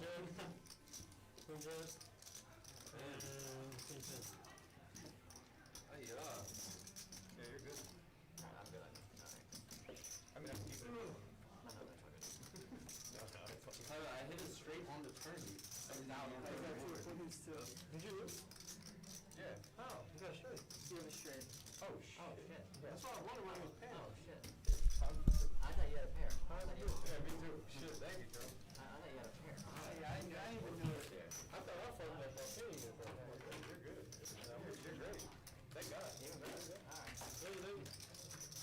I thought there was time. Yeah, did you see that flop? I had the straight on the turn. Train wreck Terrell. No, I had the straight on the turn already. And the flush draw. I had 8-7. Come on, Poyo. Let's double, buddy. Let's get it done. There was no there was 10. I just got. I know, but I turned the super short. And I had King, Queen, Jackson. well, you would have had enough. In the game, what do you say, bro? They're gonna end the stream after the game was just over. We'll do one more. Hey, are y'all playing? Is this kind of early? It's like 9 So we started at 6. Oh, so we just kind of go the same length regardless. Huh? I think it'll be fun. Yeah, it's good. Wait, what do you say? You playing after? Yeah, probably. I mean, this is like pretty early.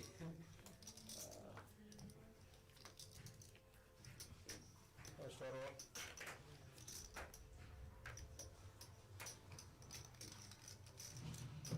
Okay, Seinfeld's gonna open Queen Jack off.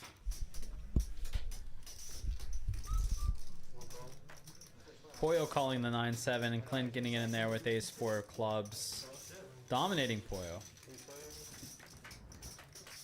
King Jack 5. Hard diamond. Seinfeld gets all of that. Yeah, but I mean, Seinfeld's not like super enthralled with this either.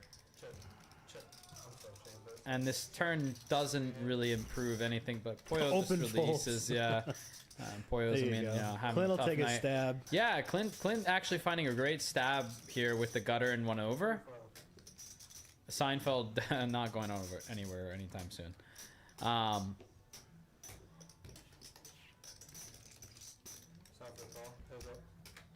lot of good rivers for. It's like a king. Oh yeah, Yeah, great. that's a great river. Great for Seinfeld. river for Seinfeld. Clint just gives it up. Yeah, I mean, I don't think there's any value to be had here. Seinfeld's gonna go for thin value just to get the knit button out of the way, just in case. Just in case.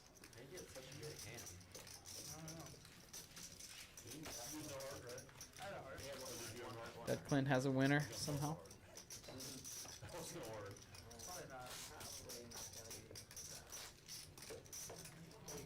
Seinfeld knit button first gone. Man, we had the two fastest dealers on here tonight, Eric and Terrell. They are super fast. We're gonna end up probably 120 hands this evening. 120 hands. Yeah, Unbelievable. in 320, 330. That is so sick. That is so sick. It's kind of it's kind of unbelievable how like how decently we did despite on the skeleton crew, eh? Yeah, it's a tough time, man. Everybody's out of town. Like, lots of people, you know, you see it a lot more here because I think you get, you know, you got a lot of people that are kind of middle-aged families. You know, they go do trips. This is more of a recreational thing for them. They go away for the holidays. They come back. It's, you know, whereas November and December might be, you know, maybe pick up for some people. It's kind of a slower time for us. Yeah. I don't have a family. Yeah, you have us. Yeah.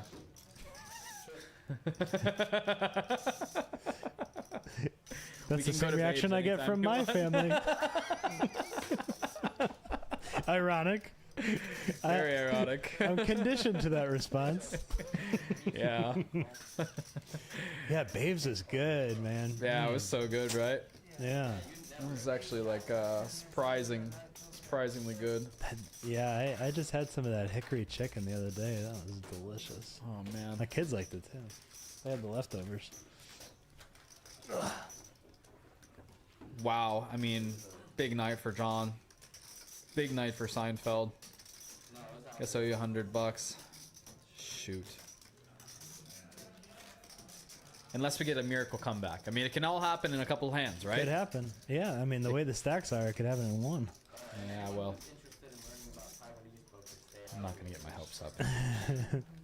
Yeah, the boy has calmed a little bit. Yeah, he definitely has switched gears. I think he's thinking, okay, I got unstuck a few of my bullets, and I'm happy upstuck, I guess, right? Is that what we're talking about? Well, I mean, upstuck is when you win big. And, we got Poyo all in with 9-7 suited. Picking some interesting hands to shove, honestly. It might work this time. I don't know if John is going to be calling this big of a shove with King Jack. Boy is definitely going to get out of there. It would be it would end up being a pretty decent spot for King Jack. for Poyo. Yeah, excuse me. Yeah, just considering that one of the kings is dead, and I thought I saw Jack out there too, but maybe not. Straight outs are gone. Yeah, some straight outs are gone, etc. Poyo looks mega confident. Look at him. Oh. Wow, and this John snaps it in, and yeah, the boy is like, I don't really like this spot any longer, and I'm gonna fold. He does feel like he got so close to being able to get there against Poyo. I think they're actually gonna go twice here. Yep, there's the diamonds for Poyo for the first run out. That's always a good feeling. Win the first one, good feeling. The first one is a great feeling. Get rid of the knit button is definitely the better feeling after that. That's right. So despite the graphics, they are going to chop this one up. They chop it up? Yeah. Okay. Top pair on the bottom board. Top pair on the bottom board. Gotcha. Okay, guys. You heard it here first. I think when I'm stuck like this, I just run it once. Yeah. That's my philosophy. I own the place. I always go twice. One time I let Benji run it twice when I had flop two pair over his aces. Both boards pair? He went runner pair on the second board, and I'm like, why did I let this guy run twice? These kids. Fuck these kids. Nah, standard spot. It's so stupid. It's just the cooler. Funny hand though. Look at Benji just lounging. Not supposed to have his phone. I don't know where that came from. Oh, he heard me. I think somebody said something about it. Probably. It's supposed to be in the other room, Benji. He just wanted to play his like brand new video game or something. He's definitely boycotting. Not only is he boycotting because his seat's bad, he's boycotting and using his phone. Yeah, I mean, you've really done Benji dirty tonight. I know. I think that you owe him an apology letter. Probably. I can do that. Yeah, I'm good with words. Yeah, I feel like it's reasonable. Okay, Benji's gonna open the small blind. I can win him back. I'll put a Chick-fil-A gift card in there. He'll be happy.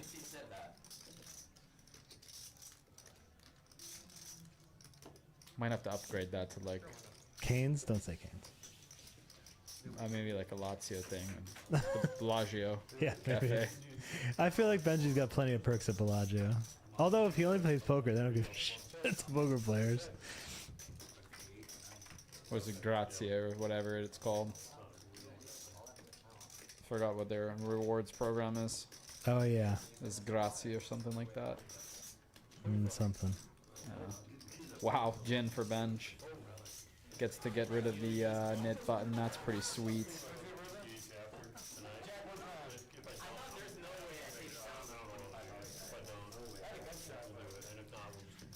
Pretty sweet. Man, I want to leave and go home and come back tomorrow and hear that Poyo like quadrupled up. I think Poyo's gonna be here all night Ran until he over gets this unstuck. table. I Yeah. mean, like I think, you know, Poyo's had pretty not so decent couple of days. I mean, I spent probably about a whole entire night with him at the card room last night, so Yeah. you know we both 2-5. yeah 2-5 streets. Although he wasn't in our game for very long. Like there's one game that was playing a little bit shorter and one that had like a bunch of money on the table. And Poyo moved over our table and he's like, I don't know what's going on. Which is how I'd feel at this table, Yeah. you know? And so he just left. Which I get. It was a great game.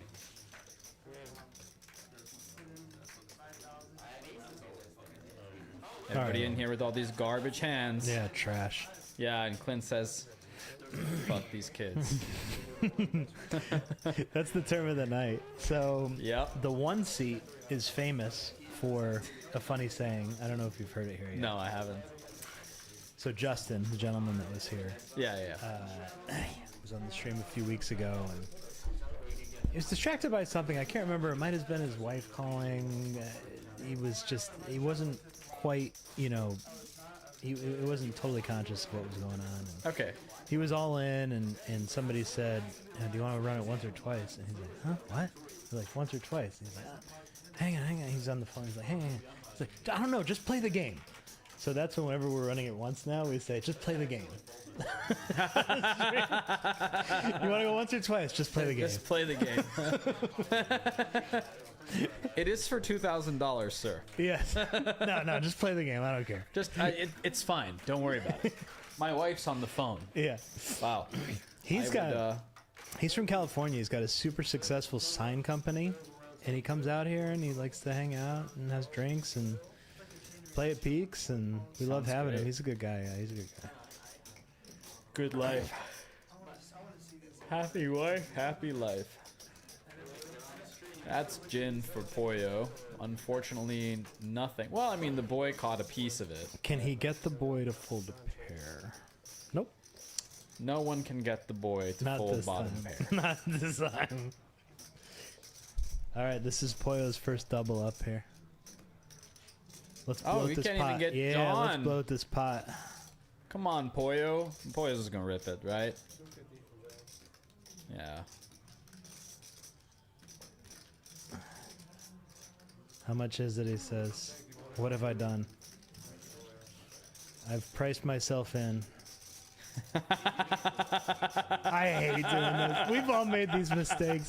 I hate this where you're like trying to make a move, you forget that somebody's got like $600 in front of them. It's like, oh god. Yeah, John is, I think that's Like, exactly what geez. happened here. I just can't put this money in. I have absolutely the nut low. Who's playing? Oh, the knit button too. I forgot about the knit The button. knit button is definitely what Yeah. caused this all to happen. Poyo is min buying just exactly for the spot, basically. Very smart strategy to do that. So if I'm John right now, I'm thinking, okay, it's going to cost me $300 on the knit button, or I can make this $500 punt. I'm folding.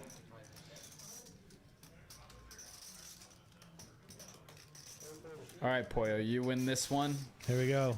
Nice work, buddy. 1.2. 10K. Here we come. Comeback trail. Comeback trail. Let's see. Next is 2.4, 4.8, 9.6. Yep, 10K. Quadruple up. You know, we're all just 32 blackjack hands away. Yeah. From what? Being the richest man in the world. Oh, yeah. Okay. 32? I don't think you understand how much I bet on one. Oh fuck. I'm just kidding. Might be less. Might be 12 for like you. 32? I don't know if it's no. 50k on everyone. You gotta win 12 no, in a row. No. I mean, the incidence of 12 in a row is so low. But like 32 in a row is super, super low. It's 32 times? It's nearly impossible. It's impossible. Just don't worry about it. It's winning a coin flip 32 times in a row. Perfect strategy.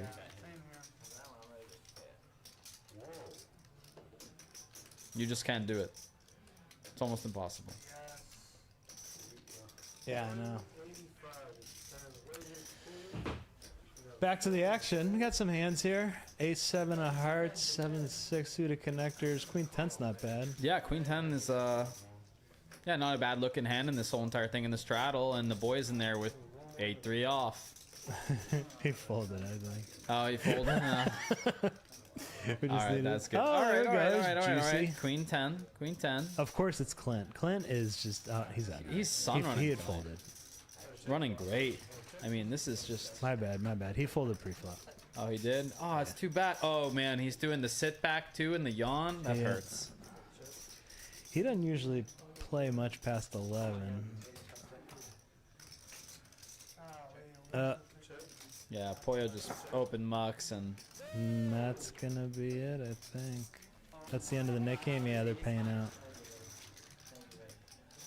And somehow the boy ends up losing the knit game, which is pretty I don't sick. know how that happens. It's like the night that Sham played and lost 4 Nick games. I've never seen anything like Well, it. I mean, that's just a hey Sham, if you're out there. Sorry, buddy. Poor Sham. He'll be all right. So, anybody want us to give some shout outs in the chat, please go ahead and insert them into the dialogue box in the chat right now, and we will shout out. Better whoever hurry you though. want This us is to. our last hand. Better hurry. They're gonna do a flip, and that's gonna be it. They're gonna switch the decks out. We've got a couple players that want to play that are not gonna want to play on stream, and this game's gonna roll for another few hours. The boys' money's in the pot. Benji's excited. Looks like he flopped top pair. He loves flips. Look at. Have you seen him this excited the whole night? Nope. Look at how excited he is. Pointing his fingers everywhere and Yeah. oh god. Oh, he's jazzed up right now. Yeah, Look he at. definitely It's loves me. this. It's me. Muck your shit. Everybody muck. That's Everybody me. muck. Oh, we got one card to come. Oh, He loves flips. Look at him. he's a little flip monster. Unbelievable. No, Seinfeld. Oh god. Seinfeld wins. He wanted it straight up there. All right, Seinfeld, big winner of the night. Here's Yeah. your $100. Thank you. Hey. Thanks for joining me. Oh yeah, absolutely, guys. This was fun. Thanks for joining us. Thanks for having me. We're here every day. We're here for this game Tuesdays and Fridays. We've got the 125 stream on Thursday. We've got a 2-5 on Sunday, and we are going to be open on New Year's Eve. So if you guys want to come by, Sunday's going to be busy. We're going to have Kip's game. We'll have 2-3 tables rocking. We'll have the 2-5 stream. And Merry Christmas and Happy New Year to everybody. Yep. Just a reminder to everybody, Peaks is open on New Year's Eve. Yeah. Close New Year's Day. TCH will not have a lot of cash games on New Year's Eve. They have a tournament. Please keep that in mind. Hey, good point. Thanks, man. Good plug. All right, good night, everybody. Good night. There's only a satisfaction from not losing. That's it. Not you win 400 and it's like. Yeah. Now we're gonna take you guys out for dinner. Nice dinner. There we go. Yeah, let's go What for happened to our game? Oh, we didn't have. Whataburger's still open out? Alright, let's get the cards. Oh, I'm not gonna do this.